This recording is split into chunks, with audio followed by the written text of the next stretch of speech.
Good morning and welcome to the Red Ned Show, where it's always morning, even in the afternoon. I am your host, Jay Edgar, and I am joined, in the continued absence of my wonderful co-host Elaine, this week by Paul, the hairy-chested libertarian.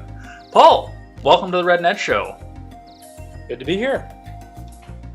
We were talking about this off mic. How has it been this long since you've been on this channel? You've only been on it once, and it was for the charity stream, and I hate that, because I enjoy talking to you. I enjoy your opinions.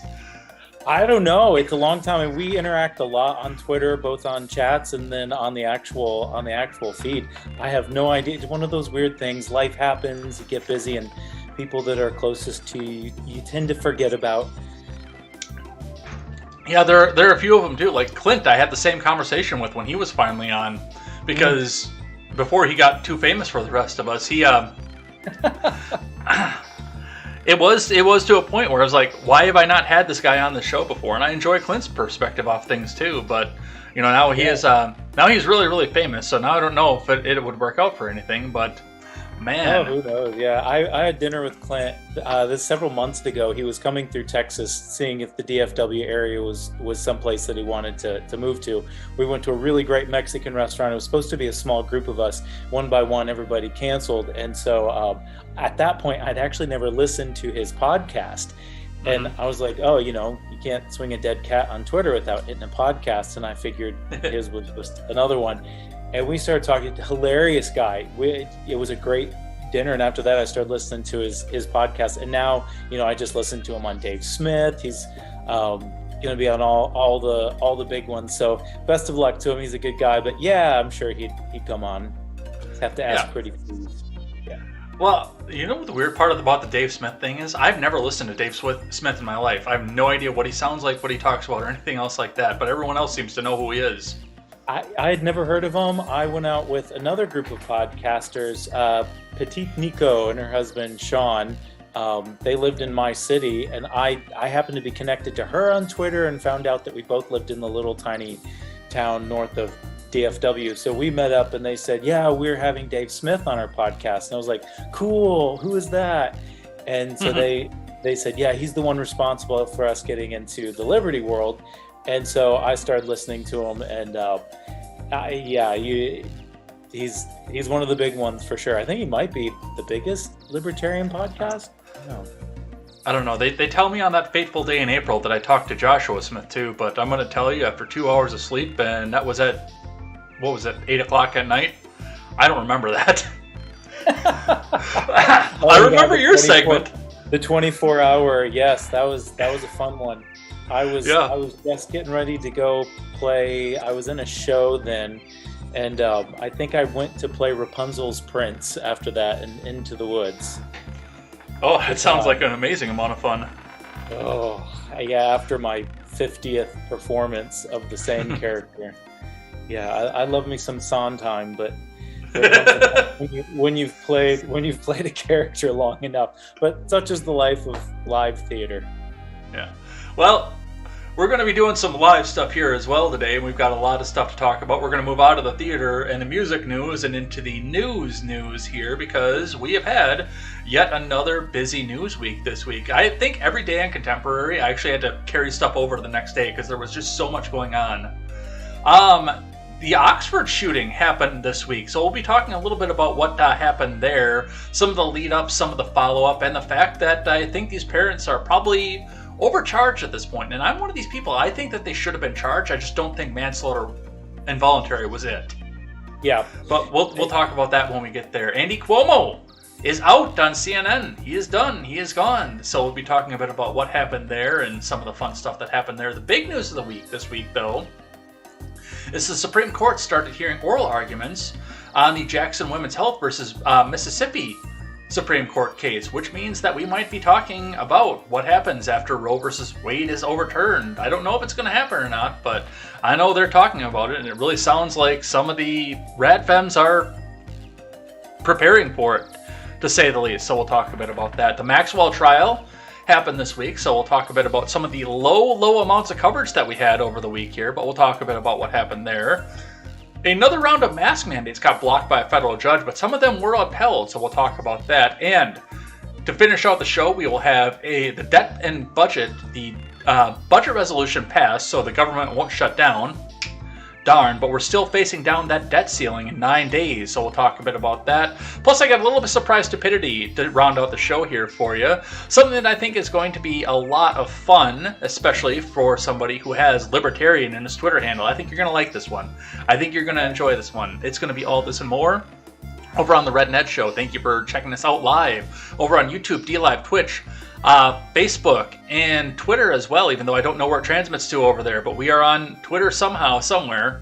But go and check us out on any of those platforms. You can't catch us live, catch us back on demand over on YouTube and over on BitChute.com. You can check us out on all those platforms. And hey, if you're over on, you want to take us on the go, you can find us on the audio platforms, iTunes, Google Play, Spotify, and Stitcher. Go find us on all those platforms. And if there is another one that you want to find us on that I'm not on for audio platforms, let me know and I will sign up for that as well. And I promise one day I will catch up with the audio platform too. I'm way behind on that, but definitely go and check all of that out as we and do make sure you check out TurnSomePagesProductions.com, where you can find great shows such as The Daily Ignoramus, The Breakdown with Birkenhoff, The R-Rated Conservative, The Freckles and Brit Show, and The Porch Boys. Go check out all of those shows. They're great guys. They're great people to get your news from, your memes from, your culture from.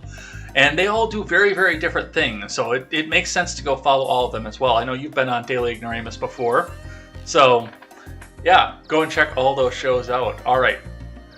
Before we get started, I wanted you to take a little bit of an opportunity to tell the audience, since this is your first time here on the news segment side of this, a bit about yourself, where you're at, what it is that you do, and where people can find you, and your book, by the way. I know you've got a book out. I own it. Full disclosure, I haven't read it yet, but I own it. I get that comment a lot. Actually, the only person in my family who has read the book is my mom. And all of my siblings have said, we have it, we're going to read it. Some of them have told me they're not going to read it, but for whatever reason, my name, Paul, I'm a hairy-chested libertarian. I'm from Dallas, Texas, although at the moment, I'm in Florida visiting my parents. So I flew from one sane state to another sane state. As far as the bar is for sanity is pretty low these days. For my daily job, I am the owner of House of L Music at houseofelmusic.com. I write music for movies, TV, theater, for live events. In fact, this weekend, the reason I'm in Florida this weekend is there's a school that's going to be producing a show I wrote. So I'm down here rehearsing with the kids and making sure that everybody's ready to go for the Christmas show. Last year, disappear out of frame. Last year, well, no, we're going on 2 years ago now. The 15 days to flatten the curve that lasted 2 years. Shortly before that, I was in the Nutcracker dancing the role of Drosselmeyer. I'm not a dancer, I'm an actor. And so if you've ever seen the ballet, the Nutcracker, Drosselmeyer is the uncle who does all the magic tricks, and he sends Clara into the dream world to fight a rat king and finish out the hour-and-a-half production that it is. And I kept asking all of the ballet people, who's Drosselmeyer? Why does he run in and do this? Why is he scaring the children? Nobody knew, absolutely, but nobody did. So I did some research on the character. Nobody's done anything with them. There's a very obscure anime that has him as a minor character, but for the most part, he's a very powerful magician that can stop time, turn himself into an owl. He can seemingly create worlds, like all these really big powers, and the character is just sort of relegated to this world of ballet. And they sort of play the character. They have no idea who he is. So anyway, I wrote the first book in a trilogy. It is called Drosselmeyer, Curse of the Rat King, available on Amazon, Barnes & Noble, all of those online platforms. And this starts from Drosselmeyer as a child. And over the course of a trilogy, you find out who he is, why he is making the Nutcracker happen, and how he, grows his power to become the Drosselmeyer that we know. So working very hard on books 2 and 3, but book 1 is out. And like I said, I write music for movies. So working on the audiobook, the narrator's great voice, and I decided, why not write a movie score for this? So I'm also working on an original score for the audiobook, and I'm hoping sometime next week to have that available on Audible. I will plaster that all over Twitter if you want to follow me, at THCL, the Hairy Chested Libertarian Official. Definitely go and check that out. All right. With that, we got to get into the news here. We've got a lot of stuff to get to, but speaking of music, I thought this would be entertaining to start off the show with. I laughed my ass off when I heard this. I listened to this on Contemporary first. You're familiar with Freedom Tunes, I'm guessing. Yes. Yes, well, he put out a video of an Evanescence parody with Jordan Peterson. Let's have a listen to what that sounded like.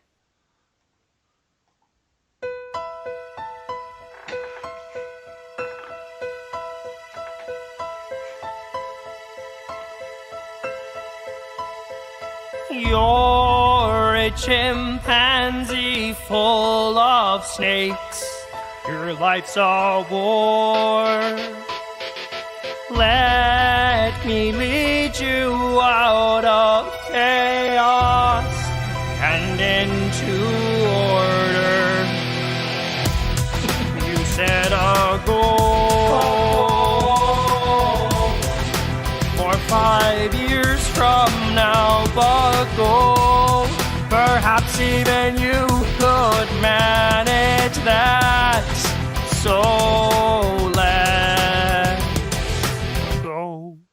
Clean that up. Clean your room, young man. Clean up. Follow your 5-year plan. Clean that up. Think about the man you could become. Clean that up. 'Cause modernism's bad. Clean up. So go find your dad. Clean that up. And save him from the belly of the whale.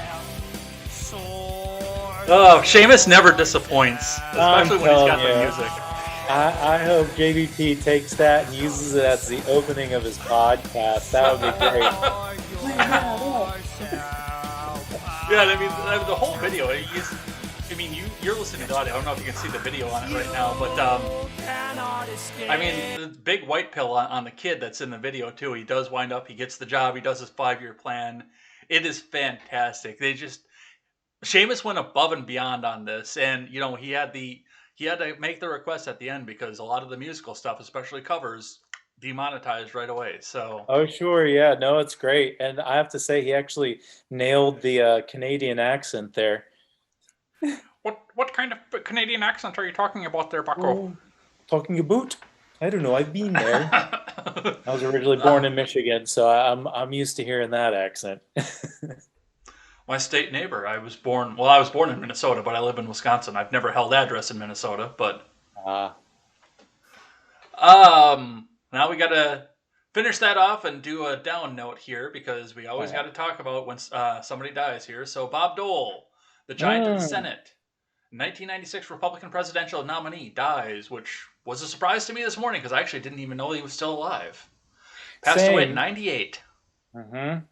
Yeah, and he hasn't really, other than I think when he came out for the Oklahoma senator that was running against a Republican that he thought was a little bit too freedom-oriented, that was the last time I really heard of him, and I believe that was back in 2012, might have been the last time that he was in public eye at all. Yeah, Bob Dole, I remember him from his presidential run where he lost to George Bush. He just seems like one of those Clinton, guys. not Bush. I'm sorry, Clinton, not Bush. He just, like everybody else, he seemed to enjoy the wars. The only time he came out against war with the Vietnam War, the Vietnam and Korean War, and the only reason he did it is he called it a democratic, a Democrat. He was trying to put it on the Democrats. That was when he got his hatchet man handle, and For what it's worth, he's not my favorite politician. I'll say that.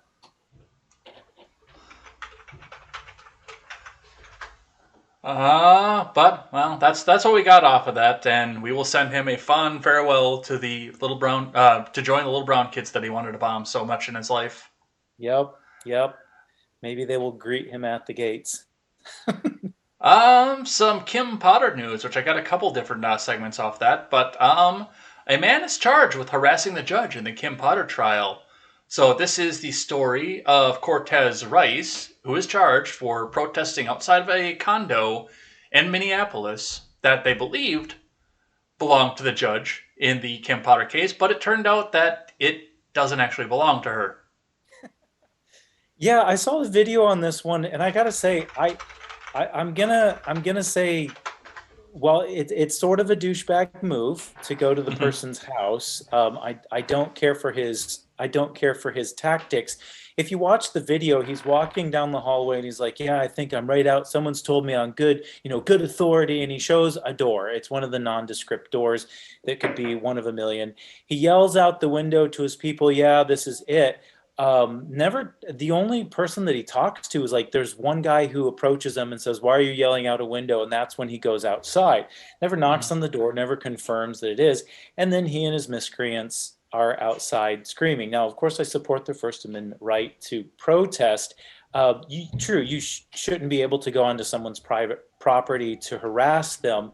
But as far as I know, he was just in the hallway the whole time, Yeah. never made any sort of physical altercation, wasn't knocking on the door, wasn't demanding to see them, at least in the video I saw, and it could have been doctored. But as I watched it, this is one of those things where undoubtedly people are going to try to either make it more than what it is or less than what it is, rather than just saying, yeah, he's looking for a little bit of social media fame. And if someone would offer him $10,000 to hawk a pair of tennis shoes, he'd drop that life completely. Yeah, well, the thing that went on with that is he was picked up in Waukesha because he's also down there trying to cause trouble because he's pretending, and it's been called out that he's out lying about this, to be uh, Darrell Brooks's nephew. Oh, okay. And by the way, it's a Oh, good 6 hour drive away from Minneapolis to Waukesha. listen, some of these people are driving insane amounts of hours to go do whatever it is that they're doing or whatever it is that they think will accomplish. One, just the act of coerce, like trying to frighten a judge into to making a ruling that could potentially be against the ruling, against the right ruling. Like I said, I don't agree with that. One, you're trying to game the courts, and there is at least a we're still trying to pretend that there is some kind of fairness in the court system, and I think whenever we get a fair turnout in the courts, we should celebrate that. That's the Hmm. thing that we should celebrate and say, yes, let's get more of this where a jury of your peers gets to decide the fate rather than one person. But again, let's say he succeeded. Let's say he was outside this woman's apartment and she said, "Okay, I'll rule in your favor." Well, he's now adulterated the whole system, and Hmm. eventually it's going to come back to bite him. These people, all of them, and I will lump them in. I will be that person that lumps them. They have very little forward thinking ability. They all want an immediate outcome, like they say, but it's going to come back to bite them in the end. It always does when they do stupid things. All right. We got to keep moving on with this. Let's grab one from Insider. Bystanders booed as far-right Patriot Front staged a rally in Washington, D.C. to, quote, reclaim America. I almost said hashtag. Quote, reclaim America. Patriot Front members believe that their ancestors conquered America. More than 100 members of the group staged a rally in D.C. on Saturday to reclaim America. And this is what that looked like, by the way.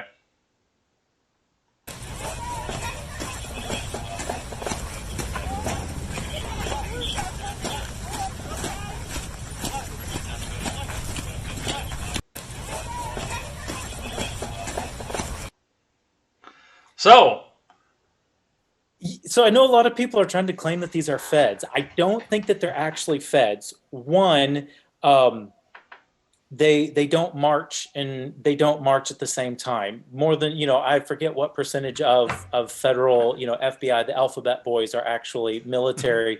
No way they would, like, it's second nature to march in time. You look at these guys. If I had to pick a white supremacist group, like what I would want them to look like, it would be khakis from the bargain bin at American Eagle, like all of this pretend stuff. They are laughable. Absolutely nobody is going to take them seriously. And I have to say, if we have to have a sick ideology like white supremacy, having it as an absolute parody of itself, that would be the one to go with for sure. Yeah. Well, yeah, I still think that it glows a little bit on this, but I don't know. They're trying so hard to make something happen in Washington D.C., and it's just like Fetch and Mean Girls. Stop trying to make it happen. It's never going to happen. Oh, I promise you, the feds promised these guys donuts when they got done. There is definitely Fed work behind this, but the guys marching, nah, I'm gonna guess maybe 5 of them had military training. The rest of them, yeah, they lost a bet, or it was a hold my beer moment. Nice. Speaking of things that people are freaking out about on the left this week, DeSantis has proposed a new civilian military force in Florida that he would control. So this is not anything that's brand new, This actually was the norm in the United States for probably most of its existence. Some of the states went away from this, but there are still 23 states that have these particular state guards in them, including left-leaning California. But that didn't stop the memes from coming out and telling us that Ron DeSantis wanted to have his fascist force to go crack skulls and take on the federal government. Yeah.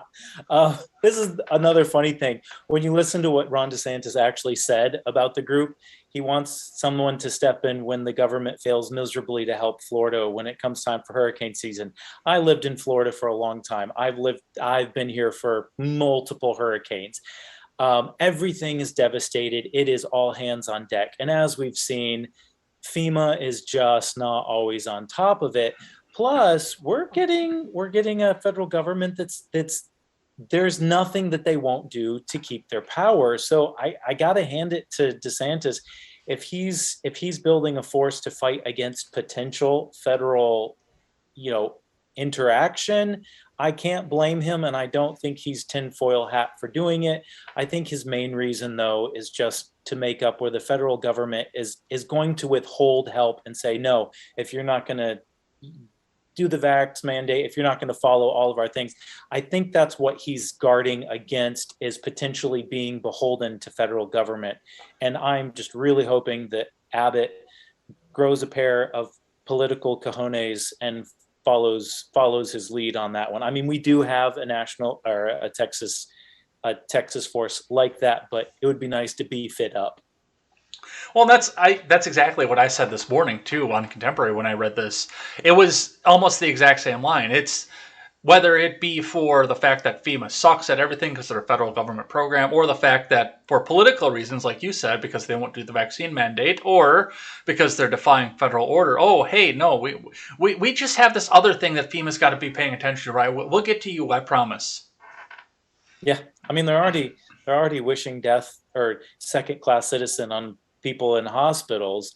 I would hate to see what a vindictive federal government does to an entire state. Yeah. Let's talk about Ilhan Omar, because she had some stuff to say about Lauren Boebert and Kevin McCarthy. Let's have a listen. That might take a second. So the CNN videos always take a second to load. I don't know why. Oh. So I want to obviously start with those comments, Boebert comparing you to a terrorist suicide bomber. What is it like to hear that kind of blatant bigotry, blatant Islamophobia, coming from a fellow elected member of the House of Representatives? It's shocking and unacceptable. And, it's very unbecoming of a congresswoman to use that kind of derogatory, dangerous, inciting language against a colleague. Many of us thought, post 9/11 that we were on the mends. When I first won, I remember getting phone calls from across the world from heads of states and prime ministers and foreign ministers congratulating me because they thought that America was past its sort of post 9/11 Islamophobia. And to see this happen right now in the halls of Congress really is damaging, not just to the Muslim community, to myself, but to the kind of country we want to be. So Republican leader Kevin McCarthy has still not publicly condemned Boebert's comments. On Friday, he was asked, why not? Take a listen to what he said. She apologized publicly.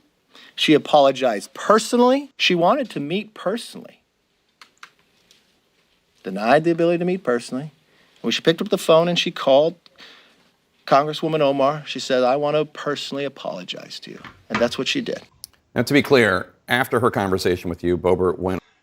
So the context for this, of course, is the fact that Boebert got into an elevator with Omar last week and pointed out the fact that they had nothing to worry about because Omar didn't have a backpack, and then called her the Jihad Squad. Yeah, and I believe she made these comments. She was at a fundraising event or something of her own constituencies. This is one of those cases where, to quote a movie music, everyone is awful. It was a bad joke made by Lauren Boebert. I've watched Lauren a little bit. I'm not extremely. I mean, she seems like a tamer version of Tommy Lauren back in the day. It was a bad joke. We've all told bad jokes that haven't landed right, got blown out of proportion. She should know that in the day of cell phones and videos, she was going to get caught. With Ilhan Omar, it is almost the lowest hanging fruit. Here's a woman that has spouted anti-Semitic rhetoric her entire time. She has broken every rule to get to where she is. And on top of that, for her to say, well, I can't, why haven't you condemned this? What does it matter? What does it matter if he condemns it or not? Like, it's not like it's going to help soothe your feelings. This whole notion of, well, why haven't they condemned this? Only condemn it if you're going to take some kind of action to make sure it hasn't happened again. As he explained, and perhaps he's telling the truth, she's apologized for this and was going to apologize both in person. She's apologized publicly for it. I think everybody, it's tempest in a pot of tea, and honestly, it's pretty rich coming from the likes of the brother, Ilhan Omar. She's been doing enough bad actions that to come out and clutch her pearls about some mean things that were said to her. Lord, she hasn't read half the comments I put on her Twitter feed. Well, we're not going to go into that at this point. I'm just kidding. I keep it polite. Ish. Speaking of the Geek Squad, Rashida Tlaib also got in the news this week because she's urging Biden to cancel student loan debt, but gets called out for the glaring issue with her argument, your debts are your responsibility. But let's listen to what she had to say about this.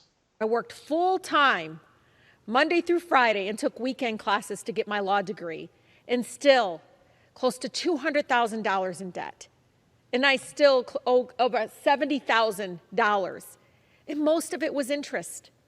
Most of it was our own government making money and profit off of me. And guess what? I didn't go to the for-profit entities. I went to legal aid. I worked at the nonprofit organization fighting for, the right to breathe clean air, to fight for the worker that was getting their wage, taken and stolen from their employer.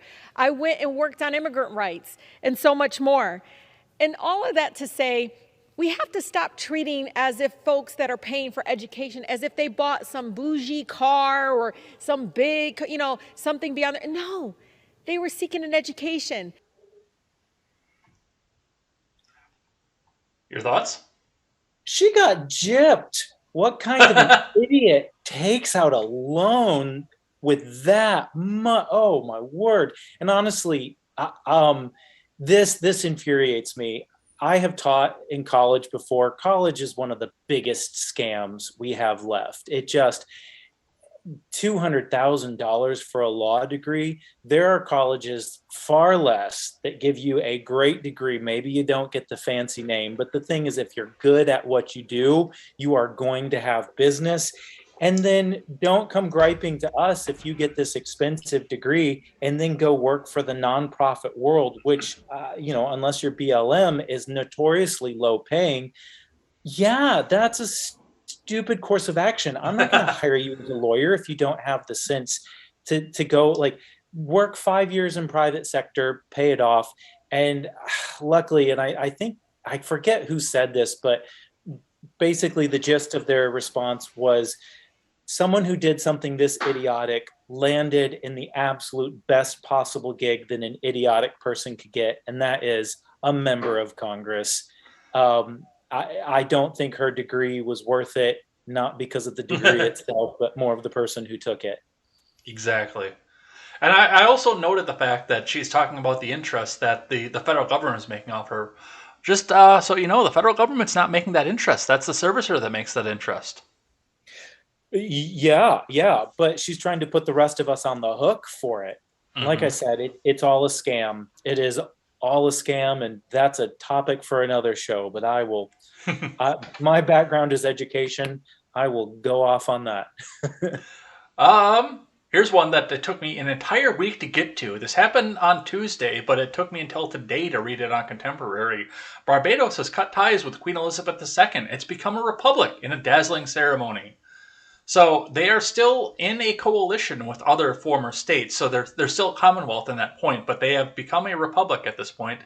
They have cut their ties with Queen Elizabeth. Prince Charles was there to talk about the racism, the slavery aspect of all this, and Rihanna is their national hero. I mean, if you have someone hot like Rihanna, make her a national hero. What is this? What is this accomplish? What does Barbados do? Honestly, I mean, we have Rihanna. Thanks, Barbados. I appreciate that. Cool. The UK is in such a mess. What were they going to do with it anyway? Everybody wants their freedom, and I think this should be a message to all politicians on a small level. We all want to be free. At some point, we want to be William Wallace yelling "freedom" sans the whole disembowelment. Good on Barbados. I might go down there and have a drink in your honor. Nice. From CNN, U.S. military launches investigation after possible civilian casualties in Syria's strike targeting Al-Qaeda leader. So this happened, I believe this was on December 3rd. We had another drone strike taking down an unnamed Al-Qaeda leader, and there might have been crossfire. Yeah, and didn't we just drone strike someone else and had a whole bunch of children casualties? We didn't even get the person we were going after. We ended up killing a family. This was less than a month ago. And to circle back, all of the pearl clutchers. This is disgusting. Why are we over there? Why are we doing this? We have got to get out of there. Honestly, the government is so bad at everything. They can't even kill a bad guy without decimating children. At some point, you have to say, this is less incompetence and more ghoulish. I don't know, but I'm so tired of paying for brown kids to get droned from the air. Yeah, and they keep doing it. And this probably won't be the last one that we hear from. I know Elaine bought Raytheon stock when Biden got into office. I mean, probably a good move financially. I did too. So Raytheon is about a mile away from my house in Texas. I have several friends that work there, and I even did some protests outside of there. They're just rolling in the money. I mean, rolling in it. And I mean, war is big business. What's the price of a human life now? I don't know. What else do we have here? From Axios, video platform Rumble is going public. Rumble, a user-generated video platform, agreed to go public at an implied $2.1 billion valuation by a CF Acquisition Corp, NASDAQ CFBI, an SPAC sponsored by Cantor Fitzgerald. So we don't have their ticker number yet, but I'm probably going to be picking some of this up as well. It looks like they're going to be initially offering at $11.43 a share. Wow, okay. I might actually pick up some of them as well. I mean, good on them. Most of my business is conducted on YouTube. That's where I get almost all of the interest and commissions and sheet music sales for my business. But I got to tell you, YouTube, or maybe we should say the website that shall not be named, it's a dumpster fire. It is an absolute dumpster fire. They are trying to make all the wrong people happy, and it's good on Rumble. I may go check the platform out and see if I can get on there on the ground floor and build my music business up there. I know. The only thing is that you have to pay to live stream, so I don't know. I'm going to do some cost analysis, I think, later on and figure out if that's going to be worth it or not. But I do want to get on there as well. So Yeah, I tried Odyssey. So far, I've gotten absolutely not a single like comment or anything on that platform. So we'll see what sort of crowd is being attracted to Rumble if enough just general consume content people head over there. So this would, in any other news week, this would have been a main topic, but I know we got to fly through this one here. Biden has turned corruption into the family business, new book alleges. So another one of these big tell-all books came out. This was from Miranda Devine, talking about the laptop from hell, Hunter's big tech and the dirty secrets that the president tried to hide. And there was a lot of information to go through this. And this almost did get ignored entirely. And I don't know how much traction this book is going to take, but if true, and once again, I've always taken it with a grain of salt with these tell-all things, but if true, this is pretty damning. But if false, this is, like the Melania book that Stephanie Grisham did. Yeah. When this first came out, and I watched one of her interviews on one of the morning shows, and she said that she got a clone of the laptop from, I think, Rudy Giuliani was her contact there. And my very first thought was, well, it's fruit of the poisonous tree. Like, you have no idea where it's been, what's on it. So yes, always read something like that with the grain of salt that you speak of. But honestly, at this point, everybody knows who Biden is. Everybody knows who Hunter is. And it just, when you think that they can't get more horrific, that they can't get more shallow, they just pull the plug on the kiddie pool and go a little bit shallower. I don't know that it's going to stick, for the same reason nothing would stick to Donald Trump. When you live a life based on hookers and blow, when the book comes out that says, hey, they lived a life based on hookers and blow, everyone's going to go yawn. If the weird pedophilia stuff is true, then yeah, at that point, I hope the entire book gets thrown at him. I hope that people go down for that. All the rest of it, he's just a depraved individual with daddy issues. I couldn't have said that better myself. Yeah. Jack, and I know I said we keep having to fly through, but there was a big lightning round today too. There was a lot of stuff here. Jack has stepped down from Twitter. Twitter is now being run by Parag Agrawal, who is a chief technical officer, I believe, for the company for a long time. He's already made some waves, and some tweets have surfaced from him. I know we're not going to be able to get into that, but Jack has stepped away from Twitter. Good on Jack. Why would he stay there? Honestly, take his golden parachute and go. The dude is weird. Maybe he goes and spends all of his time with Beto O'Rourke eating sacred dirt and getting eaten by mosquitoes. Honestly, he was a mentally unstable character to begin with, and making really bad choices for the tech world. Unfortunately, he's getting replaced by an equally awful human being. But again, kind of like Hunter Biden, is anyone surprised? It's not like they're going to drop in a true, freedom for all person. Boy, it'd be nice. It just for the drama alone that it causes in big tech world. But yeah, without Trump, I don't think that Twitter is going to be as powerful as once they thought they were.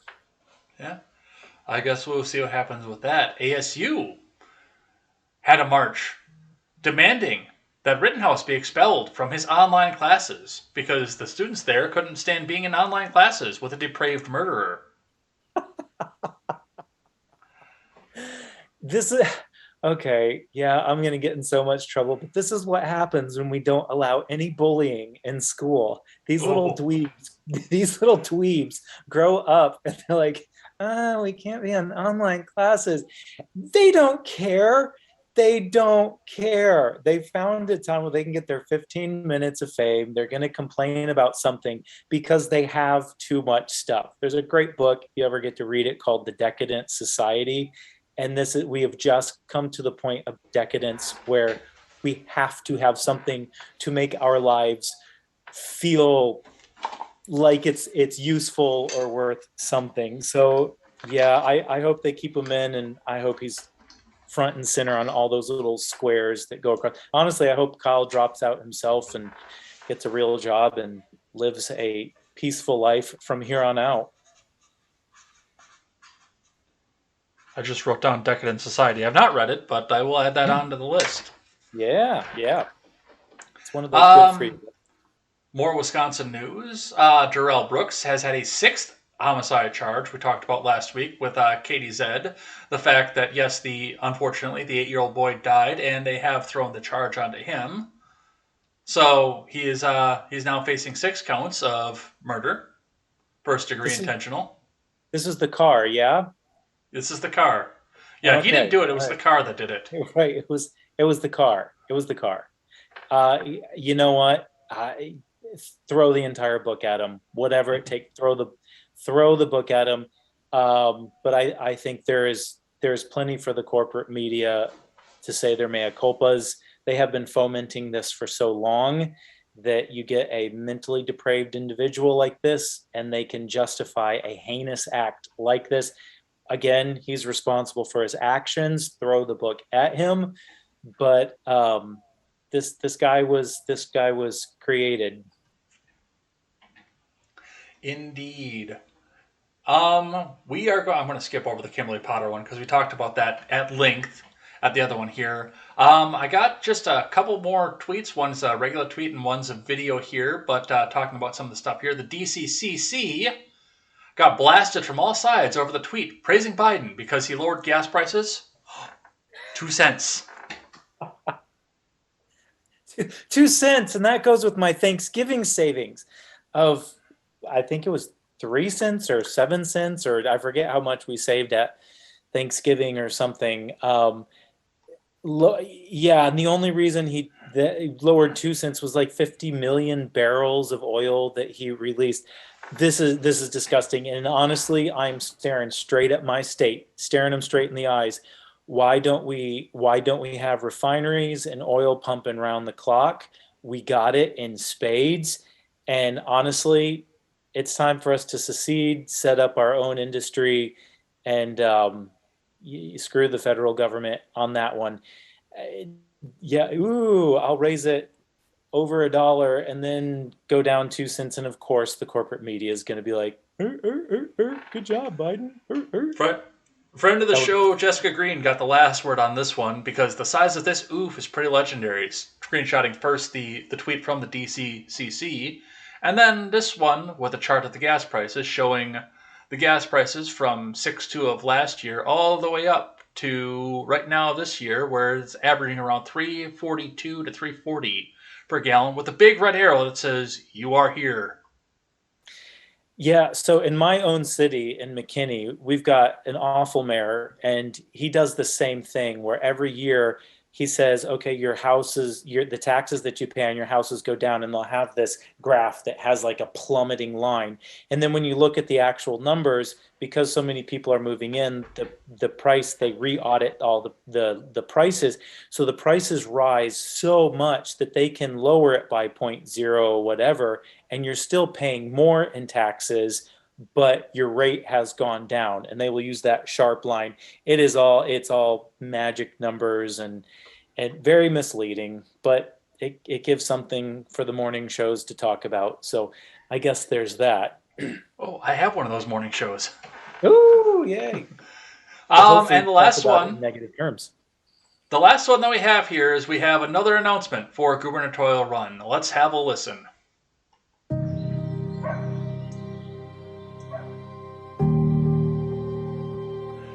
Before we even get into this, I love the caption on the bottom. Some depictions are pre-COVID. Please follow CDC guidelines. I've worked a lot of jobs in my life. How are you? I'm good. Thanks for coming. Absolutely. And for the past 4 years, Thank you for our daily bread. when the hardest times hit us all, Amen. I've worked to do my part to help families make it through. There you go. Paying off medical debt for 68,000 Georgians. Expanding access to vaccines. Bringing supplies to overwhelmed food banks. Lending a hand across our state, especially in rural Georgia. We help finance small businesses trying to stay afloat. And I spoke up for families being left behind. While my jobs have changed, What I know to be true has not. Our values are still strong. No matter where we come from in Georgia or how long we've been here, we believe in this place and our people. Folks who deserve to be seen and heard and have a voice. Because in the end, we are one Georgia. Regardless of the pandemic or the storms, the obstacles in our way or the forces determined to divide us. My job has been to put my head down and keep working toward one Georgia. For that farmer in Peach County, the teacher in Sparta, the mechanic in College Park, for our next generation who should have more than we can imagine. Because opportunity and success in Georgia shouldn't be determined by your zip code, background, or access to power. But if our Georgia is going to move to its next and greatest chapter, we're going to need leadership. I think you'd make a really good governor. All you gotta do is stay tough and stay brave. Thank you. Leadership that knows how to do the job. Leadership that doesn't take credit without also taking responsibility. Leadership that understands the true pain folks are feeling and has real plans. That's the job of governor, to fight for one Georgia, our Georgia. And now it's time to get the job done.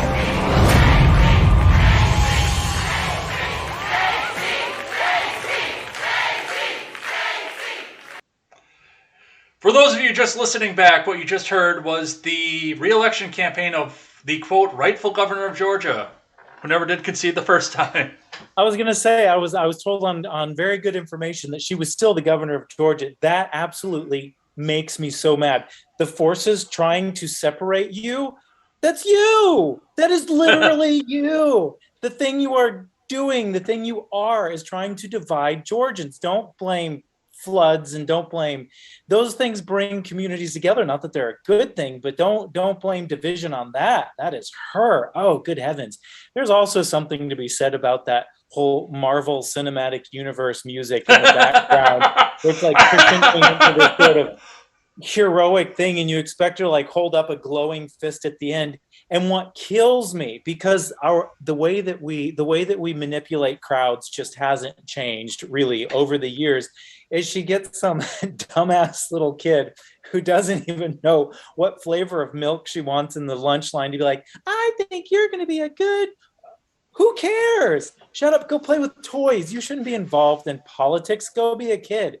And the fact that they're going to exploit children in that way is, it's just disgusting. It's absolutely disgusting. I wish people could really delve in and see the manipulation used in these videos.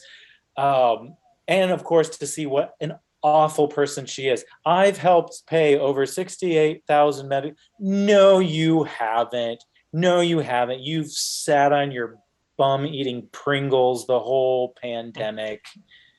Well, I mean, if she actually has done that kind of stuff, I don't want her to be in government. I want her to still be in the private sector, gathering up that kind of money. Right, but I'm gonna say that vector of things that didn't happen, and this is probably just one circle. I would go out on a line and call her out on that. I want to see the receipts, how she's helped pay all of those medical bills, because all I've seen from her career is walking around griping about racism and basically a non-political career. Bless her heart. Right. We're going to grab some live chat here, and then we're going to get in and we're going to talk about this Oxford shooting, because I didn't realize you were a Michigander either, so you might have some extra insight off of this as well. Quest Fanning is here. Katie Z is here. Hoopy Star is here. Says this music reminds me of Donkey Kong Country. That is because it was from Donkey Kong Country. Donkey Kong Country 2, specifically. It's the Forest Interlude. One of my favorite video games of all times. Ron Helton is here with the AOC sticker over on the D Live side. Quest Fanning says, we are reading it, talking about your book. Over 100 pages in. Life to the Max is here, but it looks like she took off already. He says it will be complete before we meet up in Texas later this month. That's right. Taking them out some barbecue. Nice. There is a better than 50% chance that after Christmas I will be in Georgia. I just have to see what the gas prices do right now. So, Yeah.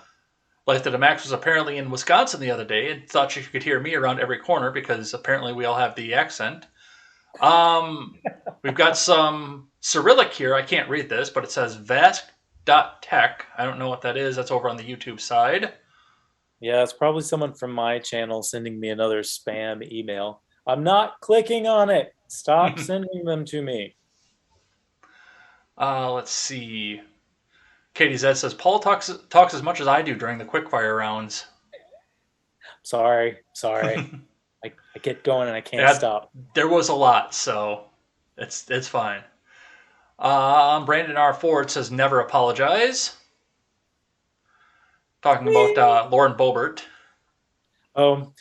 Yeah. I mean, I can't say as a political move. Yes, don't. On a personal level, apologize. That's okay. If you did something wrong, admit it.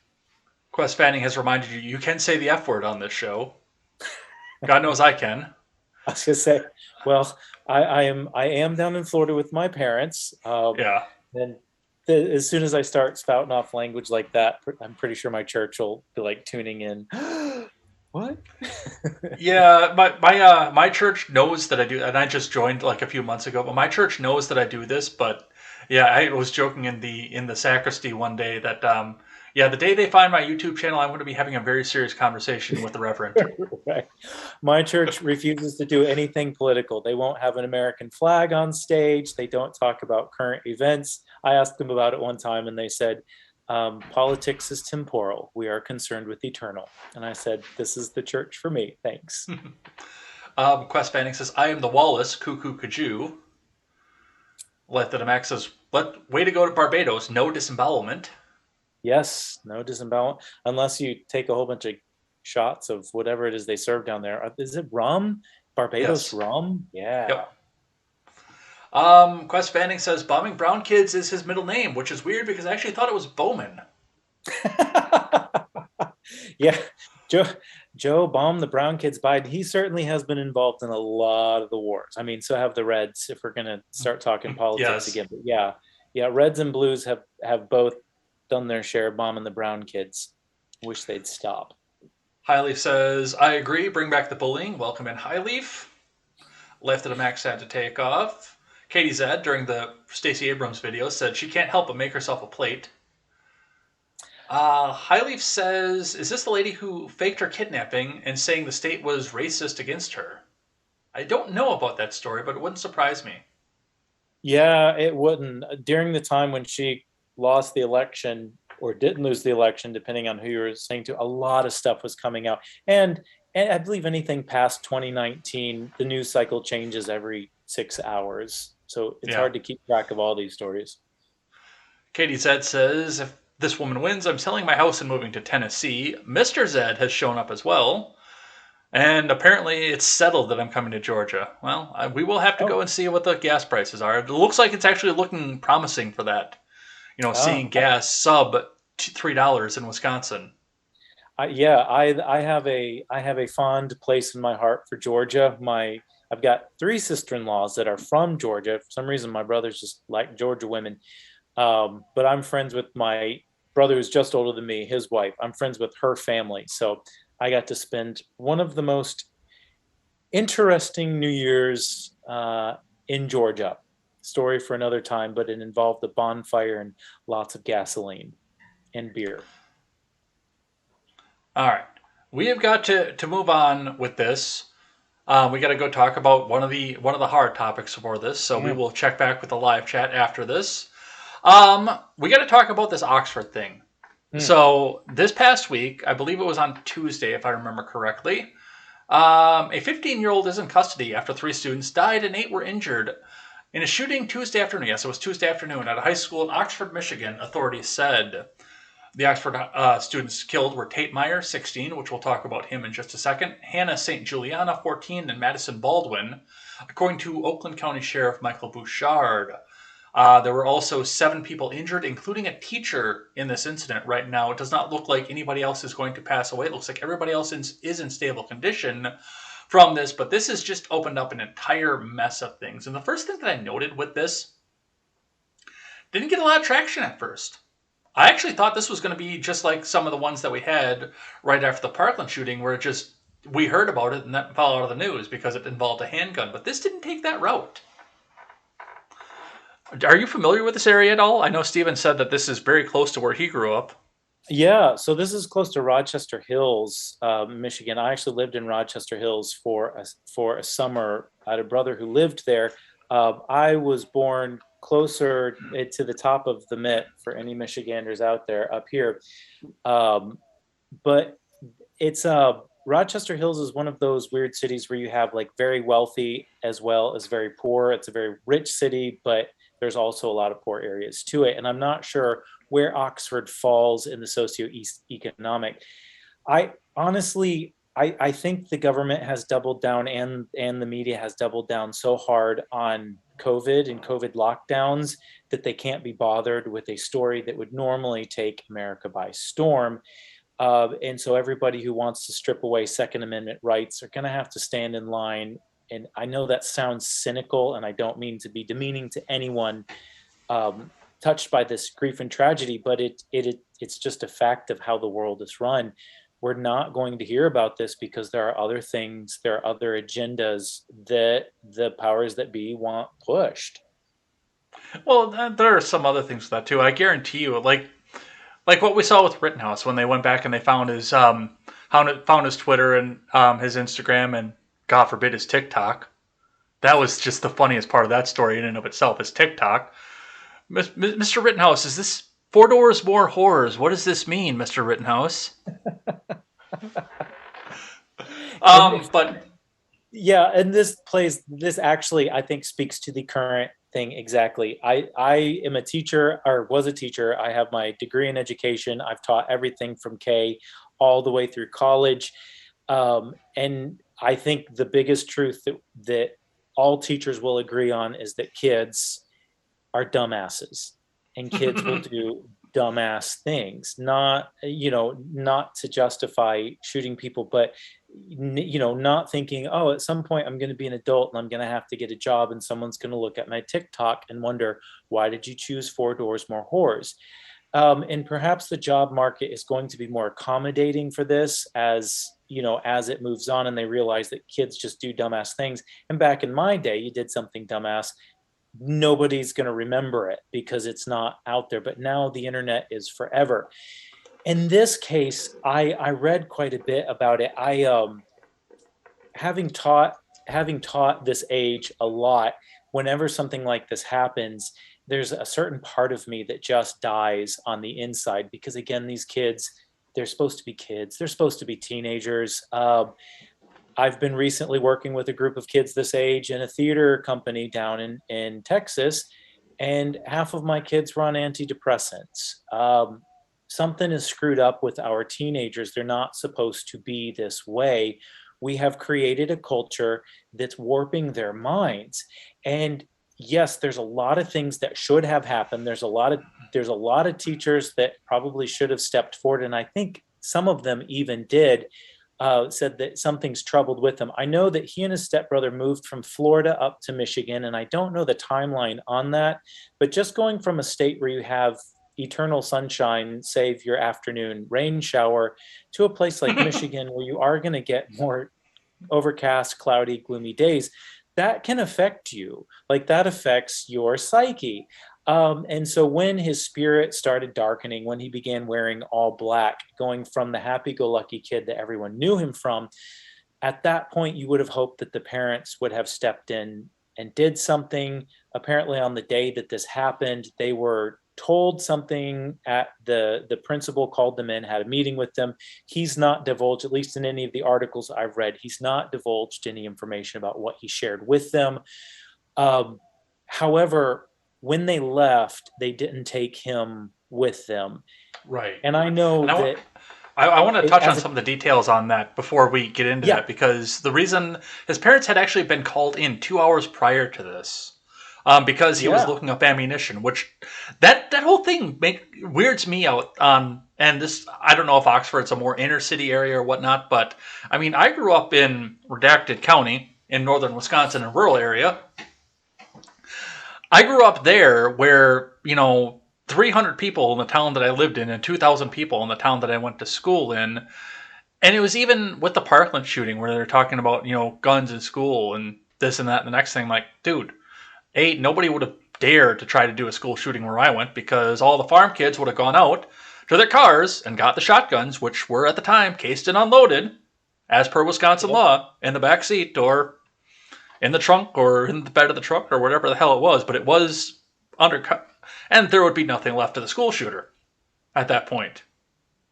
Yeah, well, and that's exactly right. And again, I'm going to throw this back on both teachers and students, because having been there, there's a difference when you got the kid who full camo loves to go hunting, who's the good old boy. If he's looking up ammo, it's because he's got a deer blind, and more than likely he's been putting out corn for the deer. That's fairly normal. When you have the kid that's wearing all black and has there's just a certain spirit about them. And I've had a student like this in the past that I had to keep my eye on. And had I saw him looking up anything about ammunition, this was not a kid interested in hunting. This was a different personality. I think the teachers did the right thing in turning this in to the principal. So I give them full props. I wish that they would have sent the kid home. If you've got a parent coming in the middle of the day to deal with a child's behavior, I have never heard of a situation where that child stays at school. One, for their own embarrassment, and time for parents to work with the kid and say, hey, we're disappointed in you. Let's work on this, to have the heart to heart. You don't send the kid back to class. That's humiliation. And that only makes the ability for them to admit that they were wrong, that makes it harder for that to happen. And as a teacher, you are always trying to make it as easy for kids to admit wrong so that they can grow, so there's very little embarrassment along with it.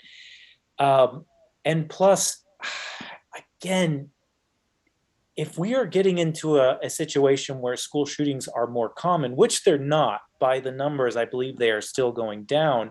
But if this is something we are truly concerned about, why are we not seeing more responsible adults with guns at school protecting our children? We certainly have people with a lot of guns protecting our politicians. And if I had to choose between politicians and students, I'm going to choose the students every single time. Let's take those guns and protect our students to deter this behavior. But I think the big point that we will probably never talk about, because we are in a largely secular society, is we have done something to these kids. We have screwed them up. We've created a world where they feel hopeless, they feel inadequate at greater numbers than we've ever seen. Most of them are dealing with it by narcotics, by weed, by antidepressants. And then unfortunately, you're going to see some of those kids that the only way that they know how to cope with it is something violent like this. And I hope that the millennials, who pretty soon will be taking over everything once all the boomers die, will I have just got a chill run up my spine there for a second. I know. They won't. They keep hanging on to everything.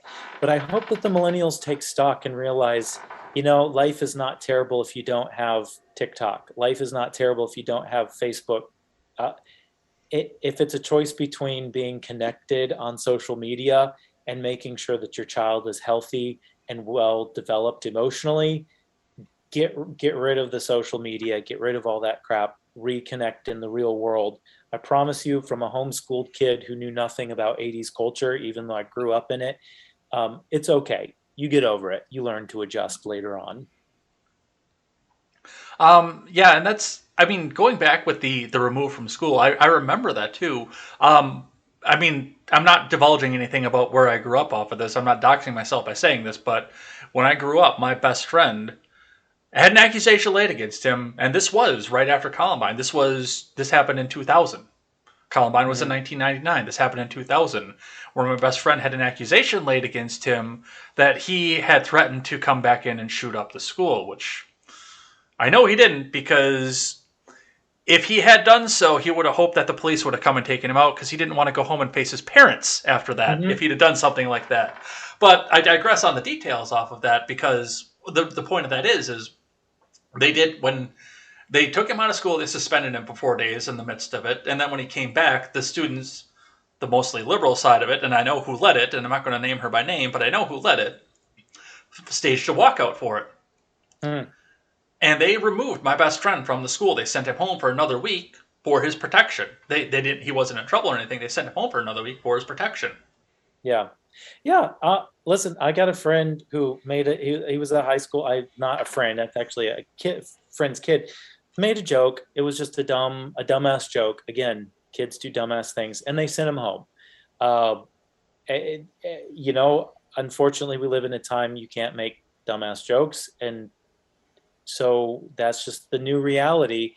So honestly, for the principal to have let this kid go back into school, especially without having the parents do some kind of a check of his belongings, on that right there, I think is that right there is the thing that we can point our finger to and say, yeah, you screwed up on that one. That's definitely an area where the school could have done better. Is for all the details that I know, and more might come out, and I will amend the statement later. I am proud of what the teachers did. I'm proud of the vigilance they had on it, and it sounds like they had this kid in their purview. Good on them. I just wish that your principal would have had your well-being in mind and send him home with the parents and let the parents deal with it. All right. I want to move on from this for just a second from the discussion on everything that's happening here. I do want to give some praise where praise is due here. So I've got the article up here, and one of the more brave students decided to come in to try to intervene with this while it was going on there, and it cost him his life. So we'll give memorial to, and that's kind of why I wanted to make sure this guy got a shout out. But I know that Michigan State's been running his jersey number. I think the Lions did something for him. So Michigan has been celebrating this kid, and that is, of course, Tate Meyer, who did go up right away and tried to rush the shooter at the time. So somebody selfless, somebody who looked at a situation like this and said, I've got to do something. Yeah, good on him. Good on him. He needs every hero's welcome and remembrance that he gets. There is no, I'll quote the Bible. There's no greater love a man has this than to lay down his life for a friend. And honestly, I don't know the situation of where the teachers were positioned, but I wonder how many of the teachers did not do the same. The adults, the ones that are there to protect the kids. I know that there was some security. I think they had 2 security guards on campus. I'll be interested to hear where they are. It sounds like this happened really fast. They may not have been able to get to where they needed to go. So I will reserve my blame and shame. But all of that to say that only heightens the heroic nature of what Tate did. So, my hat and respect goes off to him. All right. I want to ask you about this parents thing. This is, and I know we got to keep moving because we got a lot more to go with, but I want to ask you about this parents thing. Because officially this past Friday, a Michigan State court, an Oxford County court actually, came out and decided that they also wanted to have an arraignment and a charge for the parents for involuntary manslaughter. Now, reading of Michigan law, it's a stretch to say that they could be charged for this, but legally it could be a charge. The parents, of course, were in Detroit for whatever reason. They claimed for their protection, but they were hiding out in a building.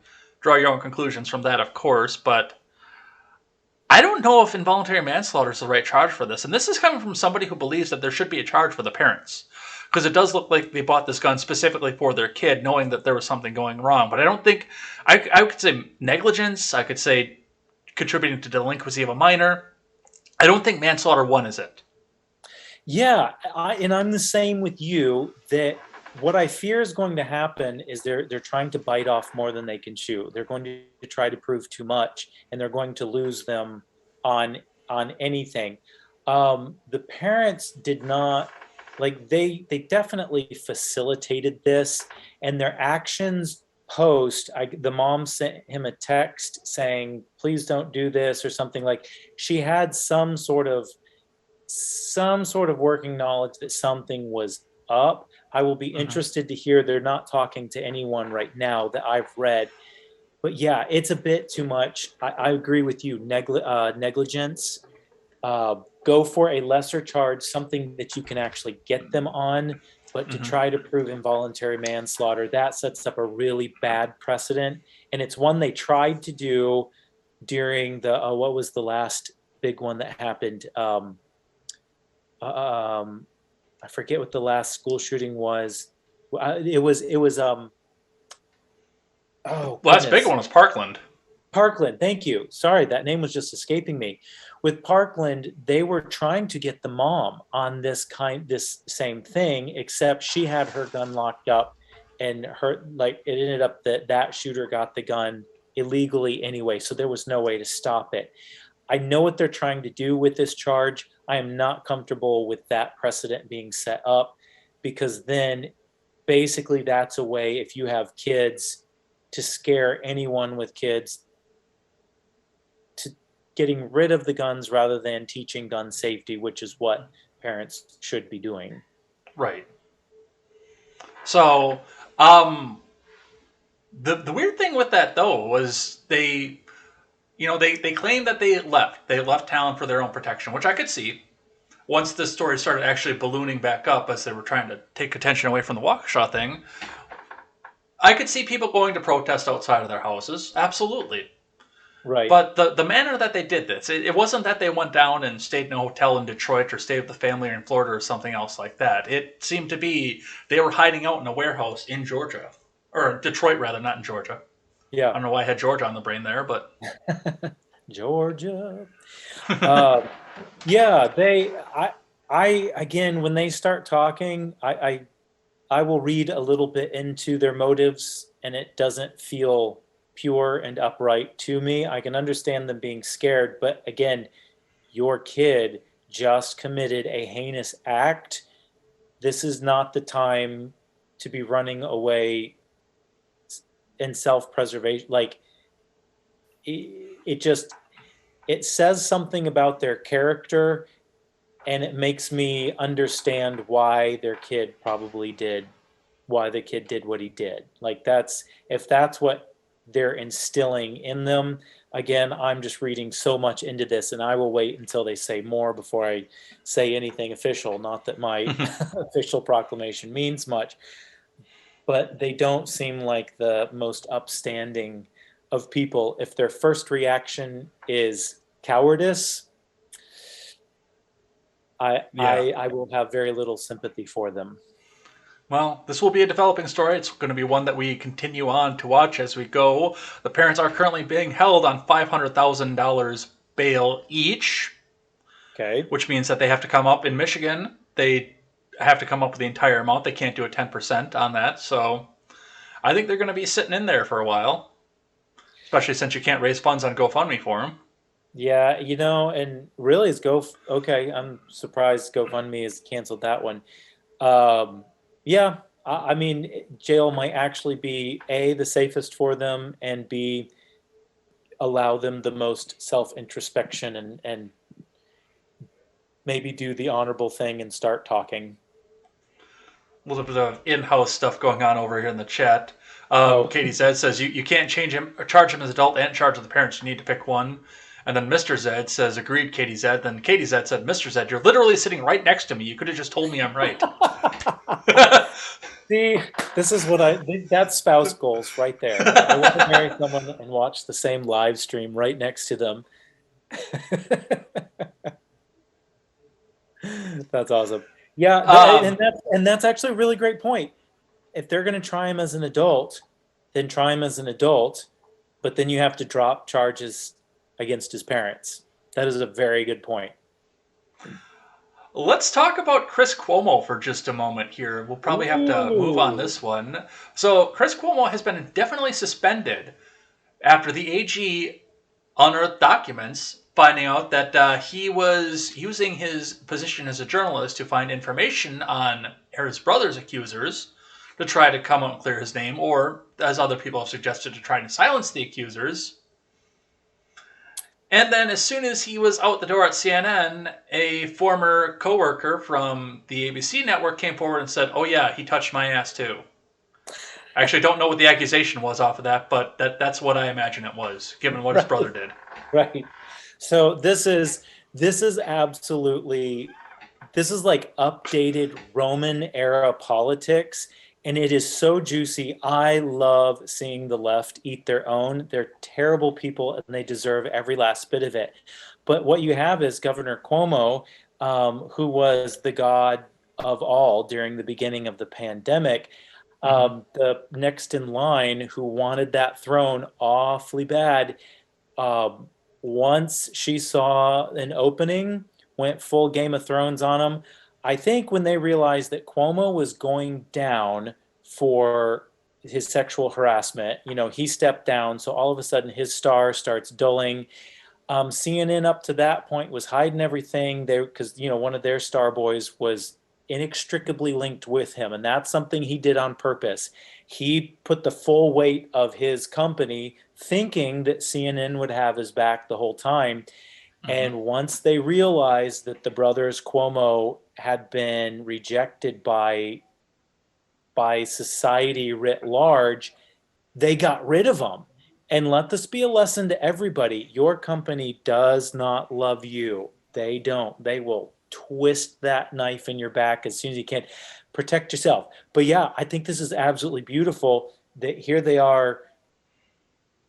In the words of Coldplay, they used to rule the world. Now they sleep alone on the streets, sweep the streets they used to own. Ruin that analogy right there. But yeah, this was totally, they are no longer useful and they must be gotten rid of.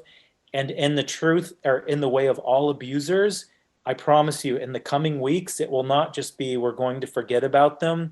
They are going to dig up every last bit of bad behavior, and they are going to make sure that the brothers Cuomo are buried 8 feet under the dirt and never resurface again. It's funny that you mentioned that too, and the fact that they're probably going to be buried. While I was waiting for you to sign on the Zoom call, I was just playing around on the cesspool known as Twitter, and I found Cuomo's last post there, which he's taken off his CNN moniker from his handle now, and pointing out the fact that he's also, I've taken time to step down and step away from all this and focus on family and everything else like this. So I'm also stepping away from my Sirius XM show, which tells me he got his ass fucking canned for that too. Yep. I mean, he's going to get simping in the comments, though. That was what got me. On the what? The simping in the comments. There's so many people who think that they're doing such a great job, and CNN would be stupid not to bring him back, and Andrew Cuomo needs to be reinstalled as the governor, and this, that, and the next. I couldn't believe it. But it will take 2 stories on CNN, and every last one of those people will pretend like they've hated them for the rest of their life. These people have no brains of their own. Honestly, none whatsoever. So this is, and the person that drove the knife into Cuomo's back, I wish I could remember her name. She's the one who's now acting governor of New York. Who's Kathy just Hochul. as awful. What? Kathy Hochul. Yeah, okay. Just as awful as he is, Kathy Hochul. And the thing is, what she doesn't understand is right now she's kind of got the hero's welcome, but she just stepped into Game of Thrones. She's on the throne, and the next person is going to be plotting her downfall as well. We will see this time and time and time again. And if someone doesn't turn this into a book or a movie or a Lifetime or something, like, shame on us. Well, I think I know, like you said, what most people are saying about the brothers Cuomo right now as they go. And I think it sounds probably something about like this.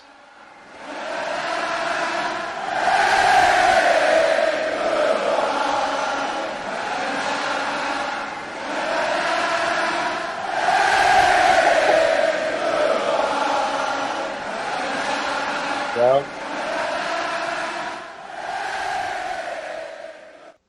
I saved that and sounder just for this. And the most painful part about for the Cuomos, the narcissists that they are, is when they realize that absolutely nobody at CNN or in the New York governor's office actually liked them, loved them, cared one single bit about them. I truly hope that they take a moment for introspection, turn their life around, do something positive. But my guess is that they probably won't. All right. Let's talk about the Supreme Court because that seemed to dominate the narrative this week. So let's have a look at just some of the details of what's going on with this. So this past year, after the nomination of Amy Coney Barrett, Mississippi brought up a new law that banned abortion at 15 weeks. That, of course, was sued right away, almost immediately, by Jackson Women's Health Center, which is, there were several other cases that sued for this as well, but that was the one that got taken up to it. It went through circuit court, it went through district court, and it's now at the Supreme Court with the question of whether or not it's legal to do so. And there are also questions in this as to whether or not Roe versus Wade should be overturned, which I said at the time when both the Texas ban and the Mississippi ban came out, and the Alabama ban too, by the way, when all those three of those came out, the first thing I said is they have no intention of actually doing this. This is meant to get this case in front of the Supreme Court to overturn Roe. Mm-hmm. Yeah. And I believe we're here. Right, yeah. And Roe, because it was made so long ago, it had that Achilles heel where it said, where life of the baby is viable. And they quoted, I believe, 24 weeks is what Roe says you can abort up until that point. Well, of course, I think what the Alabama law is saying is, why are you choosing 24 weeks? Like, is this just an arbitrary number? Okay, fine. We can say, 15 weeks. But even if they take that standard of when life is viable, like, we're kind of able to, like, I believe we are awfully close to growing babies in artificial wombs. If we need to, we can do some pretty incredible stuff. So here's the Achilles heel to Roe v. Wade. I am adamantly pro-life. Like, I think that abortion is heinous, awful. I do not see any situation where murdering an unborn child is the best. But I can kind of understand, and it's sort of a smart move by the pro-life crowd or whoever it is that's pushing this, that they are going to take that little weakness in Roe v. Wade. I mean, we may see it overturned. Gen Z is more pro-life than even millennials are. We're seeing pro-life on the rise right now, just as a society. So I imagine that within 50 years, abortion will be looked on as something akin to slavery, with how could you have ever let that happen? And which is weird, because that's how it used to be like 20 years ago. Not even. For very religious reasons. I mean, it was very connected religiously. It was the Catholic Church that was doing a lot of the main fighting, and now we're seeing most of that influence in society coming from nonprofits, places that are not connected to religious institutions. So you have this very weird conglomeration of, and sometimes weird bedfellows, as you might say, teaming up with religious organizations or just on their own saying, no, this is human life. That tagged with the birth rate in America is dropping anyway. So the whole scare that we had back in the 1980s about overpopulation, I think that's going to be given less weight. And honestly, if it saves the life of a child, I'm for it. And before anyone starts shrieking at me about alleyways and hangars and what have you, I, of course, would never wish that. And my heart goes out to any woman who is in a position who thinks that is her only option. Yes, that's a special mentality that has a whole bunch of other issues that would do that to themselves and their child. Supreme selfishness, in my opinion.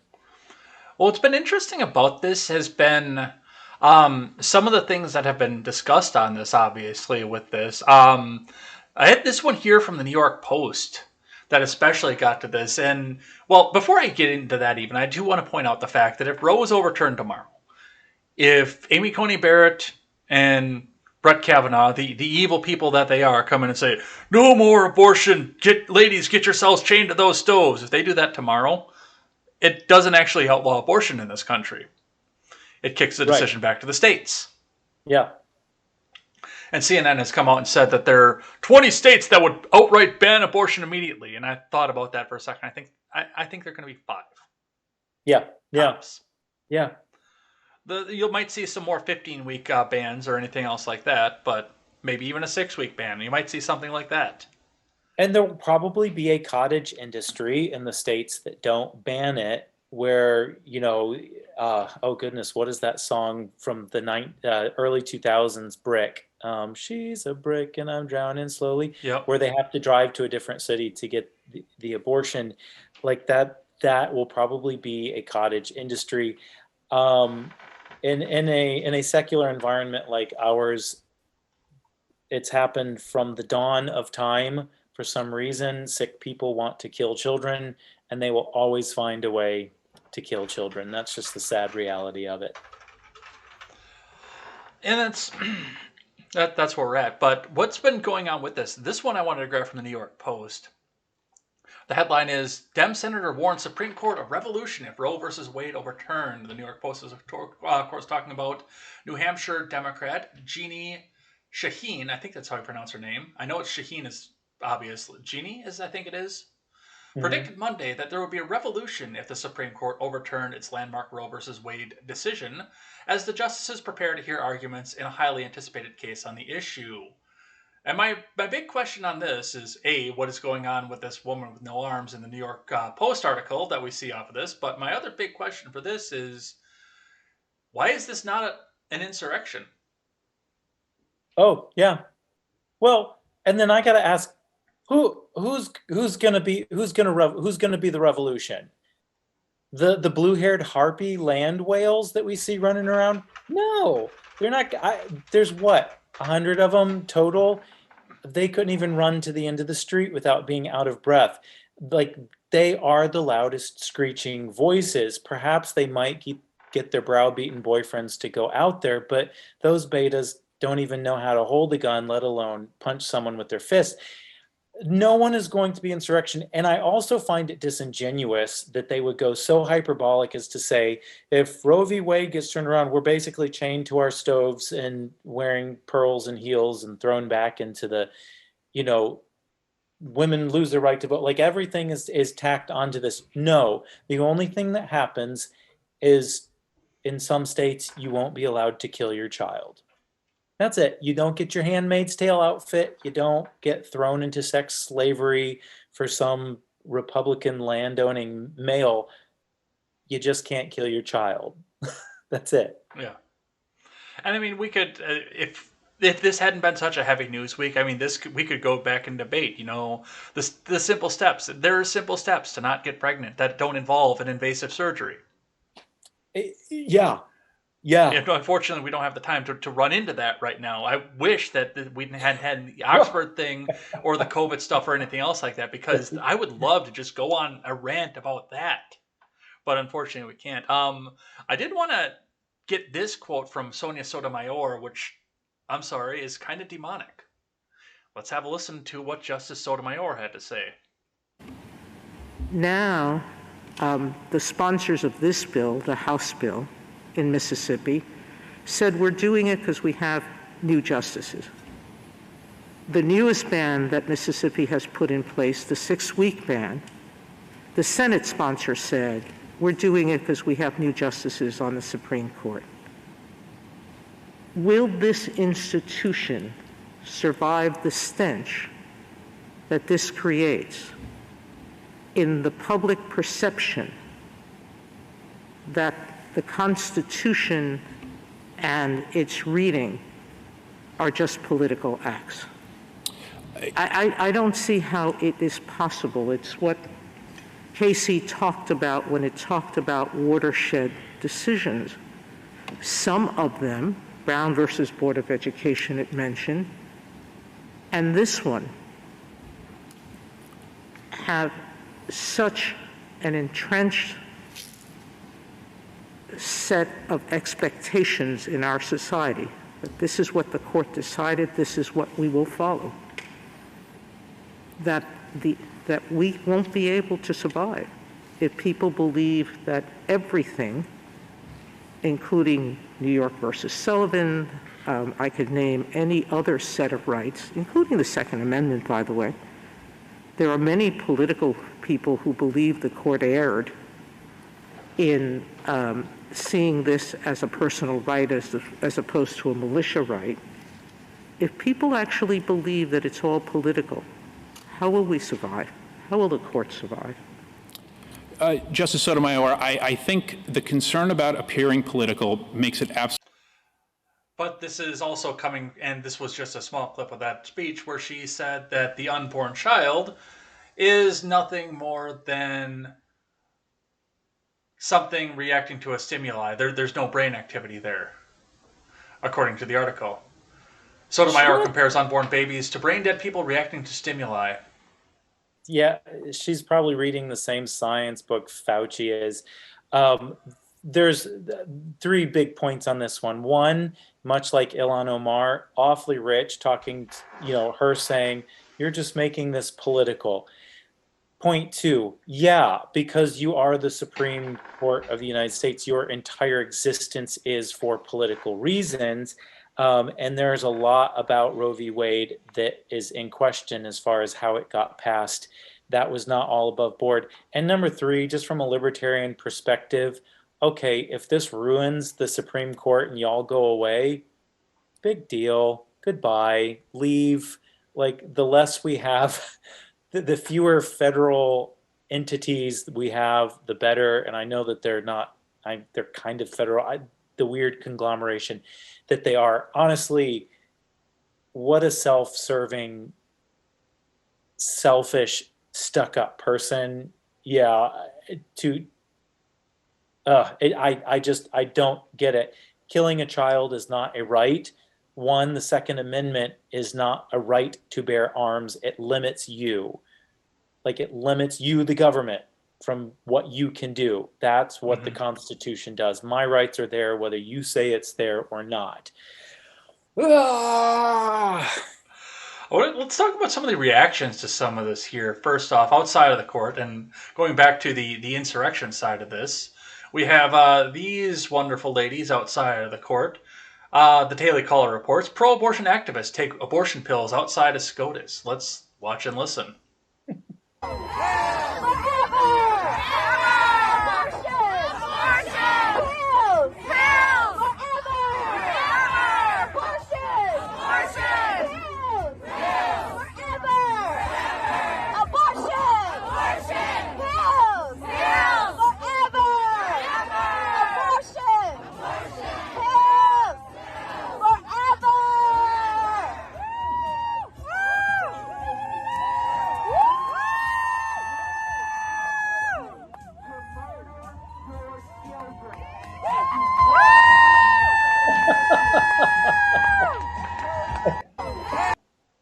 I don't know. When I was in my 20s and dating, Woo Girls had a lot better slogans and a lot better chants. I was going to say, they had absolutely no rhythm. Nothing of what they did would have swayed me. And then that one voice in the end, you're murdering your children. Like, that was prime.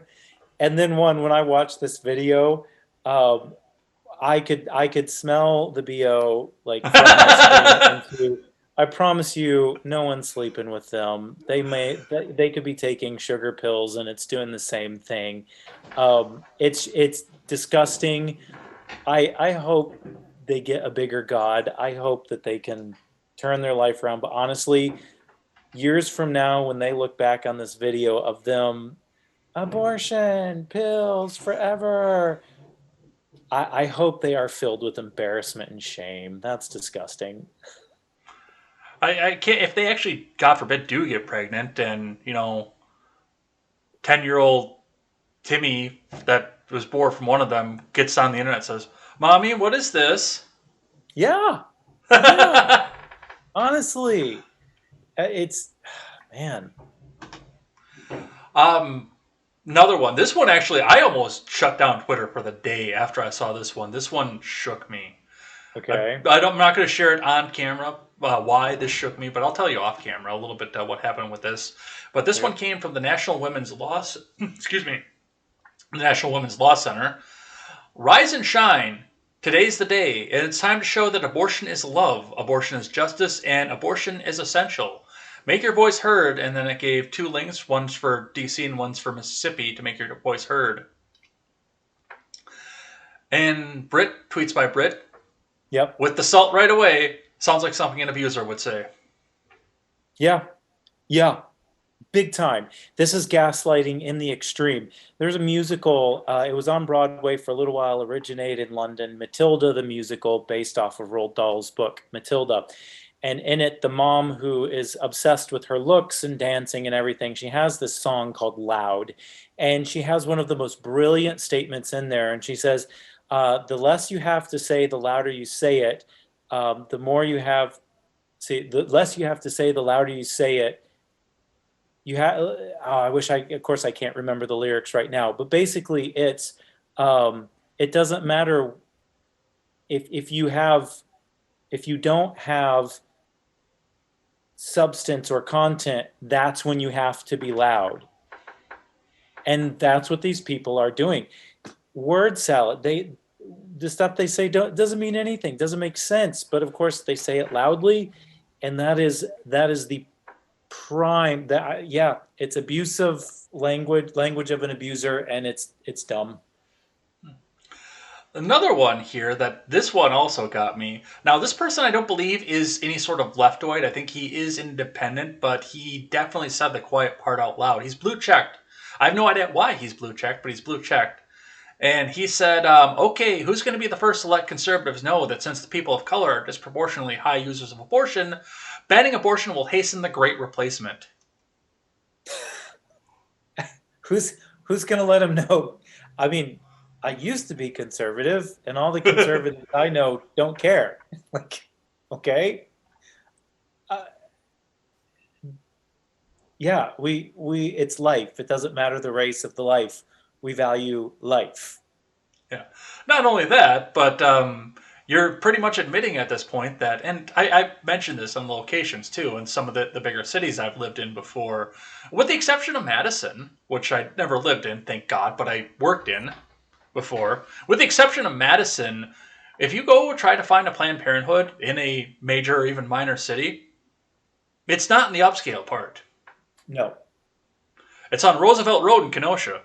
In a neighborhood I will not walk in after dark. Yeah. Margaret Sanger, her whole thing was eugenics. Like, she wanted to eradicate African Americans, and they are still keeping that. They are still keeping that goal in mind. You are not going to find it in nice upscale places. It's going to be for ease of access for minority people, because at their heart they are racist and they do not want them to exist. Yeah. Yeah, I can't believe this guy put this out. I can't believe this guy wrote this, looked at this and said, yeah, I'm going to own the abortion argument, and That's hit right. send. Mic drop. Well, let's hope he gets roasted. 1,500 comments and 921 retweets, which was 816 quote tweets, versus 1.2 thousand likes. Oh, okay. Enjoyed that ratio. For somebody who, once again, I have no idea who this guy is. And, I mean, Amy Coney Barrett has actually been really good on this this particular one. I had my questions about her. I had my questions about Kavanaugh.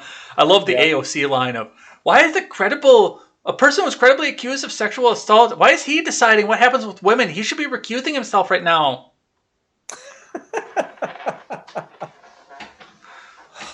My goodness. It's a good thing she's pretty. She's so dumb.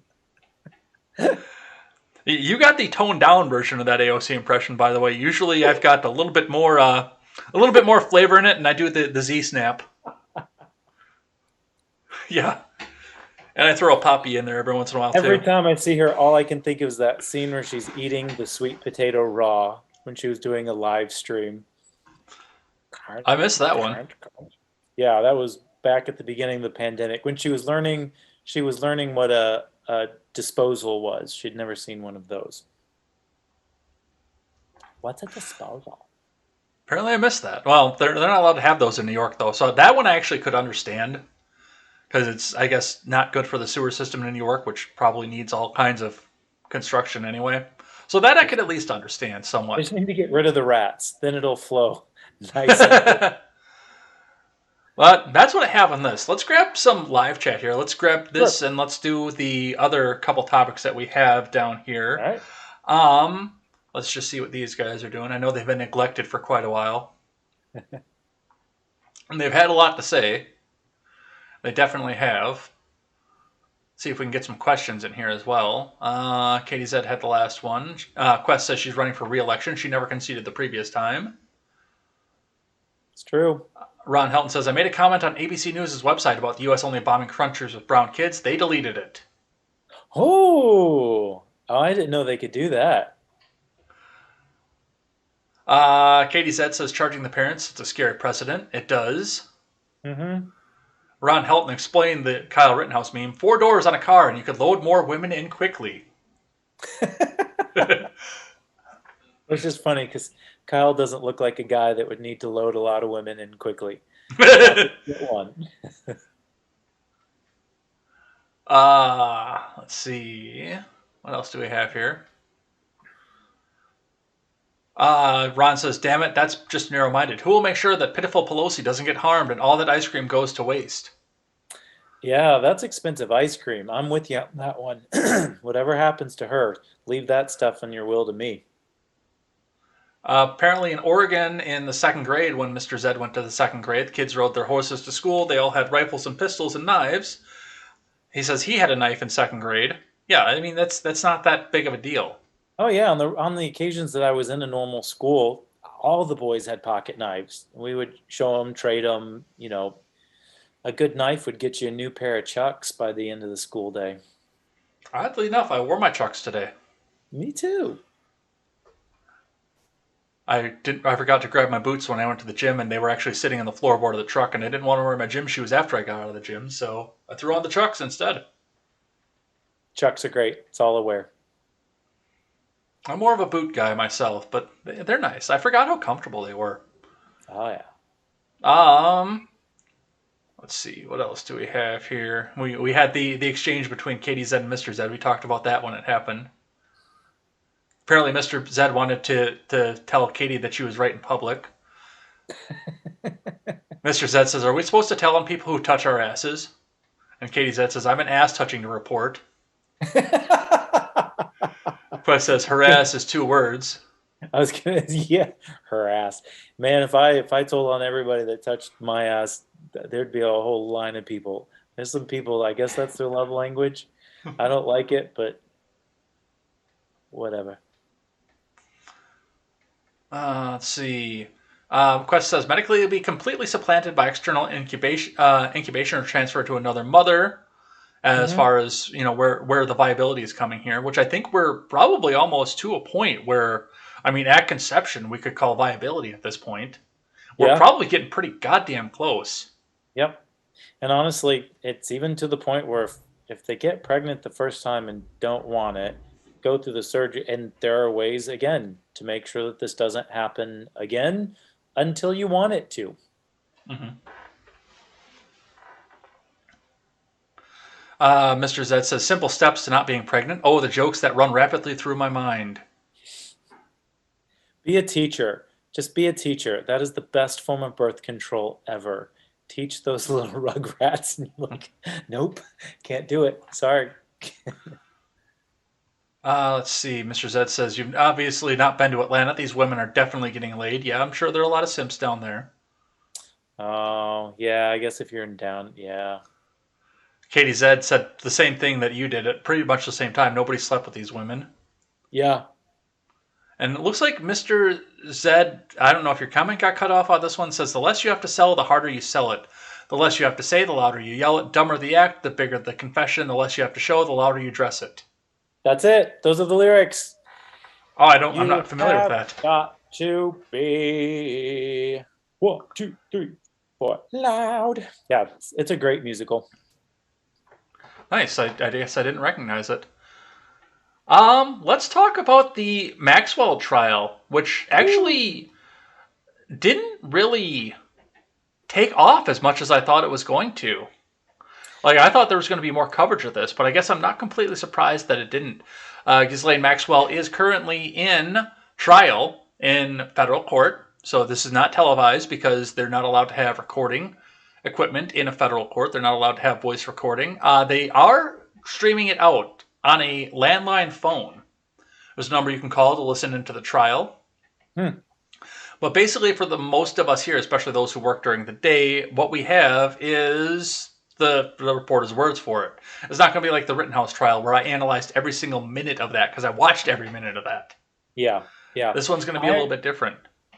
I actually wrote an article on this for another news company, and it's been underwhelming. One, these are only crimes like they're alleging between up to, I believe, 2004. This is not a huge area of time that she is being tried for. This is not the entirety of her time with Epstein. So all of the juicy details might not come out because they may or may not be applicable in this case. And then they're starting to pull out props. Like one of their first props that we saw in the drawings that are coming out was a green massage bed. And I don't know what this was supposed to prove other than this was his massage bed. And most of the people would really be on board because we all want to know, who did Bill Clinton sleep with? Who did Prince Andrew sleep with? Who was it? Who did what? But then as you read over all, his pilot was saying, I never knew that anything was happening, which I'm going to call BS on that one. But a lot of famous people flew on his planes. Some of them, like Itzhak Perlman, one of the greatest violinists in the world, flew on his plane because he was going back to Interlochen, which, a famous music school up in Interlochen, Michigan. So just because you're on the flight logs doesn't mean that you were involved in nefarious behavior. And just because you were famous enough to fly on the plane doesn't mean that you were also a pedophile. But for all, my point in the article that I wrote about it was there were so many people that worked for him, both on the island and off, from pilots to cooks to servants to whatever. And even the locals called the island Pedophile Island. A 15-year-old girl jumped off the island, tried to swim 2 miles across the ocean because of what was happening there. For so many people to be involved in this and no one to stand up and do anything is horrendous. So I don't know that we are going to get a lot of information out of Ghislaine Maxwell, but hopefully it's enough to get a couple pedos and send them packing. Well, one of the big questions that's arisen from this trial, like I said, there's not a lot of information here, just kind of going over some written records of the statements that this 15-year-old girl, or I think she's older than me now, because I think she was 14 in 92, right. Which I wasn't 14 until 99. 98, I'm sorry. But going with that, I mean, we've got the written testimony, but something that the defense actually alleged really got to me and caught me. And it's actually a question that I've had from the beginning. Is Maxwell actually on trial, or is she being a stand-in for Epstein? I think it's both. I honestly think it's both. I think that people are going to take the sins of Epstein and they're going to put it on her so that if she is convicted, it's not going to be for her part in it. I think that Epstein's guilt is going to be transferred onto her. The other thing about the prosecution that kind of got me was, the defense, when they were cross-examining this Jane, the first witness who came up, and they said, well, you're an actress now. You know how to cry on command. So we think that you're putting this on because I guess she got emotional when she told about her ordeal. This is disgusting to me. absolutely disgusting. One, no need to point out her current profession. Base what she says, like, is it true or is it not? And then two, it sounds like they're going for a win for their client, which on one side I can understand, but then on the other side, are you really going to step over the body of a sex abuse survivor to get another notch in your belt, another win in your They're belt? lawyers. They have no morals. Yeah, right, right. And these are the people that are supposed to be somehow guarding this great system of justice that we have. If nothing else, I think this trial is going to highlight the absolute depravity of the elite, what they're involved in. And again, I hope Ghislaine, if she's guilty of this, I hope she gets maximum. I hope that we find out a lot more about Epstein, and I hope she decides to take down a lot of people with her. Well, I mean, it would be nice, definitely, but, and from everything that I've read and transcripts and statements that I've read over this already, everything that the prosecution has brought forward has been, for the most part, he said, she said, or circumstantial. Like you mentioned, these people just happen to be flying on the plane. Yeah. Yeah. It's going to be really tough to prove it. And it's going to be really tough to prove it, which again, if you see something, do something. Like, don't wait, because then you're going to get 20 years later when the person who's suffered this abuse is coming forward trying to get justice, and it turns into a he said, she said. The abusers know how to cover their tracks. That is one thing they are good at, covering their tracks, and they will make you look like it's your fault. It's, if you see something, get involved. Don't wait 20 years. Well, that's what we have for that. I want to go over, we might get through, if you can stay a little bit later, we'll get through both topics, but we will definitely get through one here. I want to talk just a bit about these this mask mandates and these things that have been getting popped down at this point. So, to start off the week, we had one from the New York Times who decided to come out and tell us how evil it is. Of course, it's the New York Times. A judge temporarily blocks a vaccine mandate for health workers in 10 states.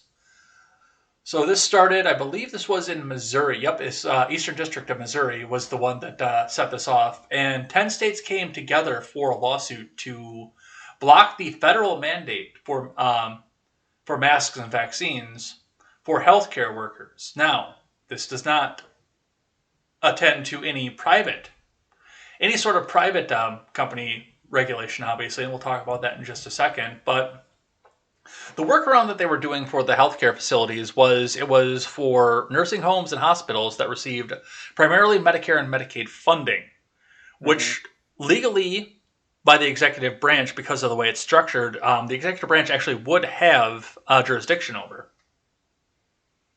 So that actually seemed like it should have been above board, but as of right now, this is also not stopped completely. Like, the mandate is still there, but it's stayed temporarily while this whole thing goes for the courts. Yeah, and everybody's scared. This happens a lot in little micro communities as well. Someone pretends to be in charge. They say something, everybody just complies and goes along with it, and before you know it, it's mass compliance, just because everybody tends to be sheep and do that. As far as all of this goes, these are one of those things, whether it comes out and the federal government is allowed to do what they're doing, or no matter what they say, my encouragement to everyone, for what it's worth, is just don't stop complying. I get it, it's tough. Like, I'm going to be flying on a plane at the end of the week, and I've got my little mosquito netting mask that I will wear because it's not worth the hassle. But at some point on a work level, and especially if you're a business owner, just say no. Honestly, just say no. And I hate that the federal government has created a system where you're basically forced into Medicare. You're forced into paying for all of this. So they've wormed their way into your life like a cancer, And then the minute you want to do something they don't like, they now have their hooks in you, and it's that much more difficult to escape them. It's evil, and I have to give them props for being for being that geniusly evil. So let's hope that there's a whole bunch of judges out there that will see the lunacy of mask wearing and strike it down for everybody, so that even private businesses kind of get a spine again and say, you know what? No, we're not going to. Well, and what's interesting with this, and I didn't notice this until you had mentioned how Medicare is intertwined, but I realized this as you were saying this. But what else is it when they're talking about socialized healthcare? They don't call it socialized healthcare. What do they call it? Universal healthcare. No, Medicare for all. Well, yeah. Oh, Okay, you said yeah, Medicare. yeah, I thought you Medicare for said. all. Yeah, okay, yeah. So at that point, then that does give the executive branch the authority, if they are found to have the authority in this situation, the authority to make your healthcare decisions at all medical facilities if you have Medicare for all. Yep. Yeah, it's an easy way to control. It's a lot of workarounds. These are huge cases that have a lot of implications, and that's why I'm saying right now, don't comply. Yeah. On the other side of this, though, and this is where I pointed out that this doesn't have anything to do with private entities, the Supreme Court actually was, they're not hearing this case. Stephen Breyer wrote the opinion to say that they didn't want to hear this. Supreme Court won't accept mass hospital workers from vaccine mandate. So it looks like this is according to The Hill. Looks like Mass General Brigham and employees brought a lawsuit forward. They have gone through the district court, the circuit courts, etc., and they brought it up to the Supreme Court, where Breyer said, no, we're not going to hear this right now. But this is for a private employer mandate. This isn't for a state or a federal government mandate. Yeah.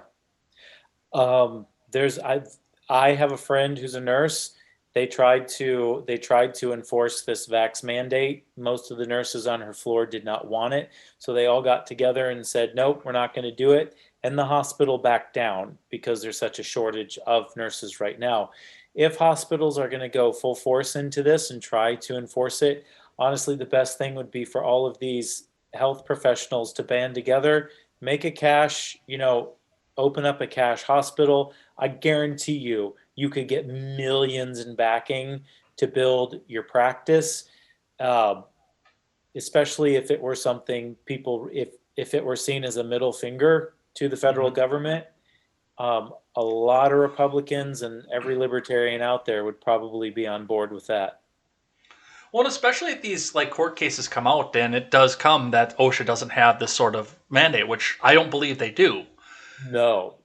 When you get done with that and you get back down to the brass tacks of what's actually going to happen with everything else here, when these companies like Mass Brigham, they decide, okay, well, you have to be vaccinated to come here, and we're running out of ICU beds, which is a moniker for we don't have enough people, because they have to have a certain amount of people on staff to staff every ICU bed, but they don't have the people to do so because they all left and went to a hospital that didn't give a goddamn about their vaccine status.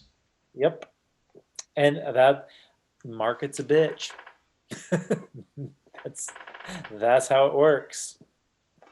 I gotta shout to the chat here just real quick here. Who is modded on YouTube, by the way? And is there somebody else that I need to mod on YouTube? Because it looks like we have spammers coming from other things that keep saying vark.tech. And if you guys want to start bouncing these people, if you've got the authority, otherwise let me know and I can start wrenching some people up over here, because I think it might be time to bounce some of these people. If you guys over on YouTube can do that. Like I said, I don't know who's modded over there right now, but if somebody's modded, it might be time to go bounce. Yeah. Sorry, that's the curse of the spam bots. They may have followed me. But with that, it looks like one of the other things that's happening with this is also a judge in Kentucky has blocked another set of mandates for federal contractors, but that's only for the state of Kentucky. Hey, take it to the states. Take it to the states. Texas is, I think, no one's really wearing masks. We have some people wear masks, some not, depending on where you're living. Where I am, I hardly ever see anyone in a mask anymore. People are walking around with T-shirts that have various slogans about being unvaxxed. So it's a fairly live and let live situation where we are. And hey, if it's time for a national divorce, let's do it. Let's do it. Just a sec, I gotta make a mod. To get the bots out. Yeah, it looks like a couple of them did get it already, but Katie Zed is also modded over there. I know Fanning is modded over there, so. Nice. Thank you guys for that. Get them. All right, but that's, I mean, just to see some of these things pop down and just get thrown out. Whereas, the Biden admin came in and said, we can do this. We can make this happen. We tried. We're losing our patience, and now we're going to start making mandates. This mandates that, mandates the next thing, and the fact that they are actually coming down now and getting their shit shoved in, for lack of a better term. And if we saw that the science was overwhelmingly clear that masks were effective, I could understand. I wouldn't agree with it because it still tramples on my rights, but I could understand why they would fight so hard for it. But the evidence is overwhelming in the case that masks do nothing, absolutely nothing, with how the populace is wearing them. And so at this point, the mask, so to speak, is off. This is all about compliance. They are trying to prove a point. This has nothing to do with health. And I wish they would just stop pretending so we can actually take the gloves off and have a good old-fashioned fist fight over this. Yeah, and it's weird to see. Yeah, in Minecraft, of course. But it's the weirdest thing for me is, what did we hear for 4 years? And I hate to do the whataboutism, of course. What did we hear for 4 years, though? He's a dictator. He's a tyrant. Trump is going to make all these mandates. He's going to do all this on the federal level. He's going to do all this. And I mean, everything that has come out of this administration has come from executive order or out of the White House, and it's been absolute. Yeah. What did we expect? What did we expect from the ailing geriatric? I mean, and even Joe Biden was even nuts before he got this age. Like, he's been nuts his entire career. But add on top of that, whatever is happening upstairs with the man, and none of this is surprising. Add to that the sort of dictatorial nature of the left and their need to control by force. And it's not surprising. They're using the same old tropes for your safety. They've used it in the past. Alienate. I just hope that people finally see it. They might be pushing too much too fast, and I think that the American people, I do see signs that the American people are just kind of saying, "We don't care. Go away. Go away. We don't care." And let's hope that continues to rumble into making this whole COVID mask thing just go away entirely. Well, and I mean, that comes right along with the Omicron variant, too, because that's been shown. Has there even been a single death from Omicron that's been identified at this point? It's everywhere. Yeah, the last map I saw that Canada had like 1 or 2 cases. America hadn't really gotten it, or maybe there was one in New York or something. Basically, it's in South Africa. But even people, because we can sequence this new virus within 48 hours, and one of the guys, one of the South African scientists said, this just isn't as strong. It's not having, as of yet, mild symptoms. It's not as deadly. And then he said, we have to give it time. We have to wait and see what's happening. But it is doing what viruses do. It mutates into a different strain. It's oftentimes you can catch it more, but it's just not as strong. And that's what viruses have been doing since the dawn of time. And I think the vaccine technology is cool, but mRNA is a creature that we just discovered quite recently when you're talking about medical history. And to start screwing with it right now after basically no testing, yeah, this is how we get Jurassic Park. Yeah. I've Over the heard other Walking people Dead. compare it to as well. mRNA has been a vaccine that's been waiting for a disease, not necessarily the other way around, too. Yeah, this is totally a, oh, cool, look what we can do kind of a moment, because the other vaccines we have are extremely effective. Uh, for the most part, we've been able to eradicate a lot of diseases so that we haven't had any deaths in America for decades due to certain diseases because of vaccination, but that is working with the body's natural ability. When the vaccine was coming out over the time when the pandemic just started, I was actually listening to a book on cells and how cells work, DNA, how it reproduces. So what little I knew about it, as they started talking about this technology, I was like, oh, I recognize those words. I recognize those words. And the more I got into the book, the more I was like, oh goodness, this is really, really new. And of course, with no testing and none of the safeguards that we normally go through, that made me really, really scared. I'd rather not be injecting that into my body. As it stands, I have a 0% chance of any side effects from the vaccine, and very low chance of side effects from COVID. So I will take my chances with my natural body. All right. That's all I have for news for the day, and we'll skip the budget stuff. Just TLDR on that. They had this moment where on Friday they were going to run out of money for the government, and they miraculously came together and passed a bill to fund the government until February, because they always do. You're correct. Always do. But I do have some surprise stupidity for you, because that's how we always end out the show. Woo. And, like I said, with libertarian in your name, I thought you would very much appreciate this. So, reading today from the National Desk. San Francisco suspends cannabis tax to help dispensaries compete with drug dealers.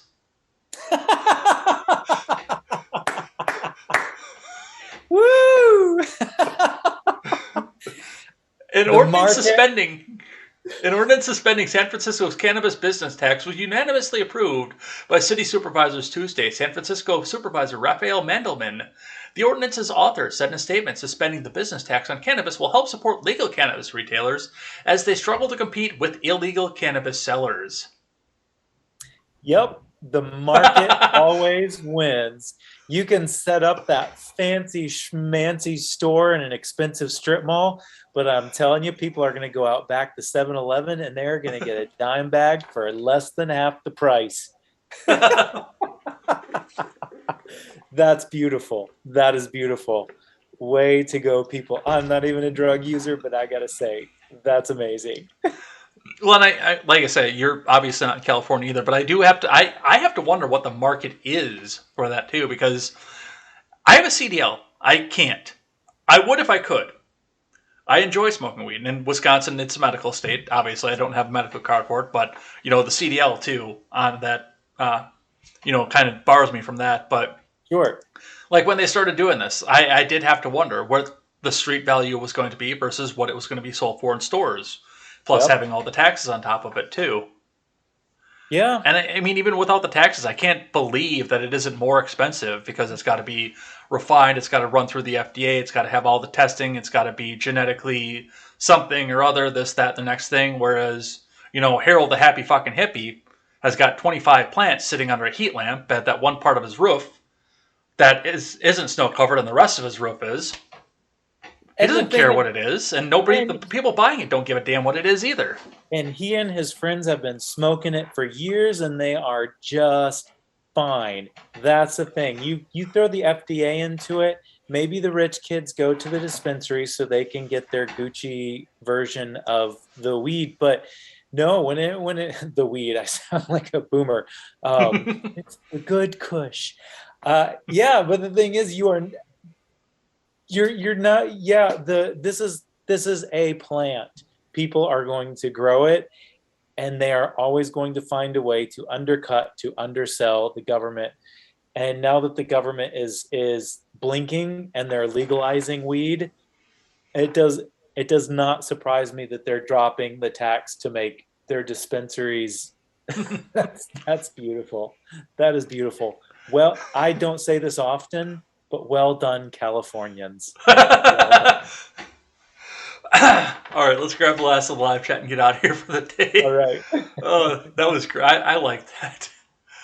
That gave me a little white pill for the morning. Yeah. And the afternoon, too, now. Where are we at here?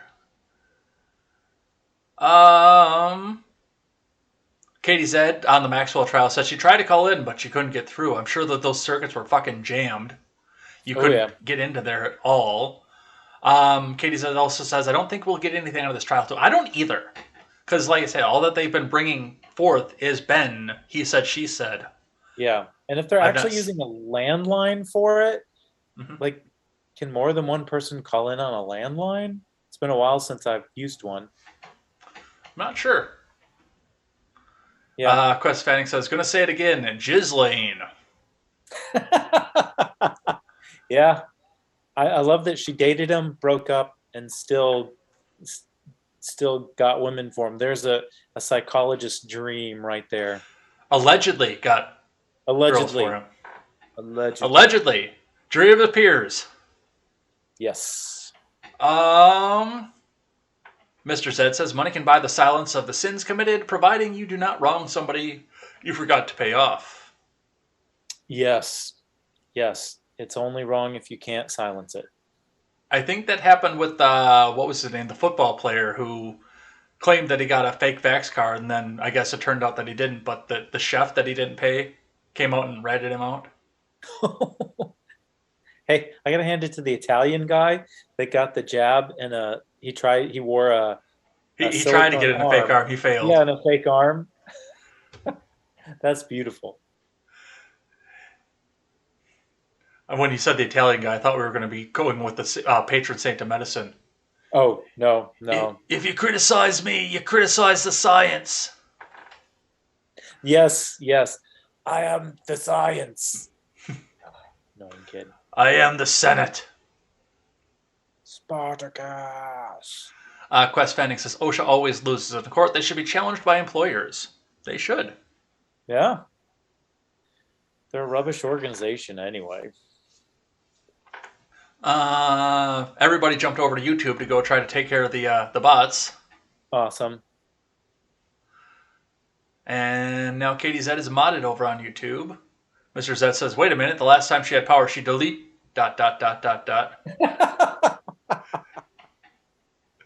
Nice. I'll say it again. Spouse goals right there. Spouse goals. Quest Fanning says, kind of scary how ready this particular presidential administration ignores the court. Yeah, it is. Well, I mean, Obama had a pin and phone, and he did quite a bit of damage with that. And that kind of set the precedent. And everybody's been pushing it. I bet Biden gets an extra cup of Jell-O every time he makes one of those. As long as it's not coming from Kamala, I think he'll be just fine. Right. Let's see. Mr. Zed says, I like dinosaurs. Quest Fanning said they've been doing other mRNA deliver systems for 10 years. Quest Fanning also says, fun fact, hairy chests protect you from COVID. Yes, they do. I am impervious. To be fair, drug dealers deliver. It's like competing with Amazon, says Katie Zed. Sewell is getting here right at the end, which he could have used his mod powers just a few minutes ago. I asked for mods. He was one of the first mods on this channel, actually. Seriously. Like, when I first started doing live stream, he was one of the first people who got the wrench. Seriously. He's like the Captain Marvel showing up at the end of Endgame. Give you all the power and you show up late. You know, I actually haven't seen a Marvel movie past Age of Ultron, so I have no idea what you're referencing there. You have not missed anything. It's like, yeah, I heard they were kind of lame. I'll probably do it just for, I was there. I debated over it for a while because after the Johnson verse got me on Star Wars, I said, I'm not going to go see Force Awakens. But you know what? I'm sorry, Force Awakens I have seen. And I've seen Last Jedi. I will not go see Rise of Skywalker, but you know what? It's just a time investment for me at this point. My sister pays for the Disney Plus because she has small children, and I pay for her Netflix. So there's no money out of it for me. They're not getting a dime out of me for doing it. Yeah. So I'm going to sit down and watch it, see how bad it actually is. once I saw Luke Skywalker milk some weird furry worm character, I was done. Whatever that one was, I didn't watch past that. But and I might do the same thing for the MCU too. Just see how bad it really is. It's kind of like being put in a dryer with a whole bunch of fireworks. It's a lot of spinning, a lot of flash. There's no story to it. And at the end, you can definitely tell they were starting their MCU kind of rubbish. I watched all the way up till Endgame. I missed, I think, the second Ant-Man and Wasp or something. But outside of that, saw them all. And once I invested that much of my life, I figured I'd done my due diligence and I was done. All right. Let's throw some music up and let's head out of here for the day. All right. So I do want to take the time and thank everybody who came by and chatted in live chat, came out and hung out with us, who came out, kept us honest, kept us on point, kept us on topic here, and even took us off topic in some cases here. I want to thank my guest co-host for the week, Paul, the hairy-chested libertarian. If you want to finish the conversation with me or continue to talk, you've seen links passing by you for the Discord at the chat. You can go find some different ways that you can make some payments if you want to make some payments. Everything that's donated on the stream and any streams going forward until we launch Turn Some Pages Productions will be going directly into the fund to fund TurnSomePagesProductions.com. That includes over on Twitch, over on Buy Me a Coffee. We can't do Super Chat on YouTube, so we can't do that. But any other donations that come in go straight into Turn Some Pages if you guys want to do that. Otherwise, finish the conversation with me in the Discord, or you can find me on Twitter. That is at EdsBlog Twitter with a 1 in place of the I. If you want to finish the conversation with my wonderful guest co-host, Paul, tell everybody for now and for posterity where they can find you. Find me on Twitter at THCL Official. If you want to look me up on YouTube, my channel is PT Superman, as in part-time Superman. You can also head on over to my website if you're looking for some sheet music for any occasion, and that is houseoflelmusic.com. Definitely go and check that out. And with that, we are going to end the show for the night. And as I always say, before the end of the show, never take the words of bloggers, podcasters, or journalists as gospel. Find all the facts to draw your own conclusions. Paul, lead them out of here with some last words. There will always be tyrants. There will always be mean men trying to step on the weak, and they will always do it until one of us stands up and says no. Say no. All right. Take care, everybody. Have a good night.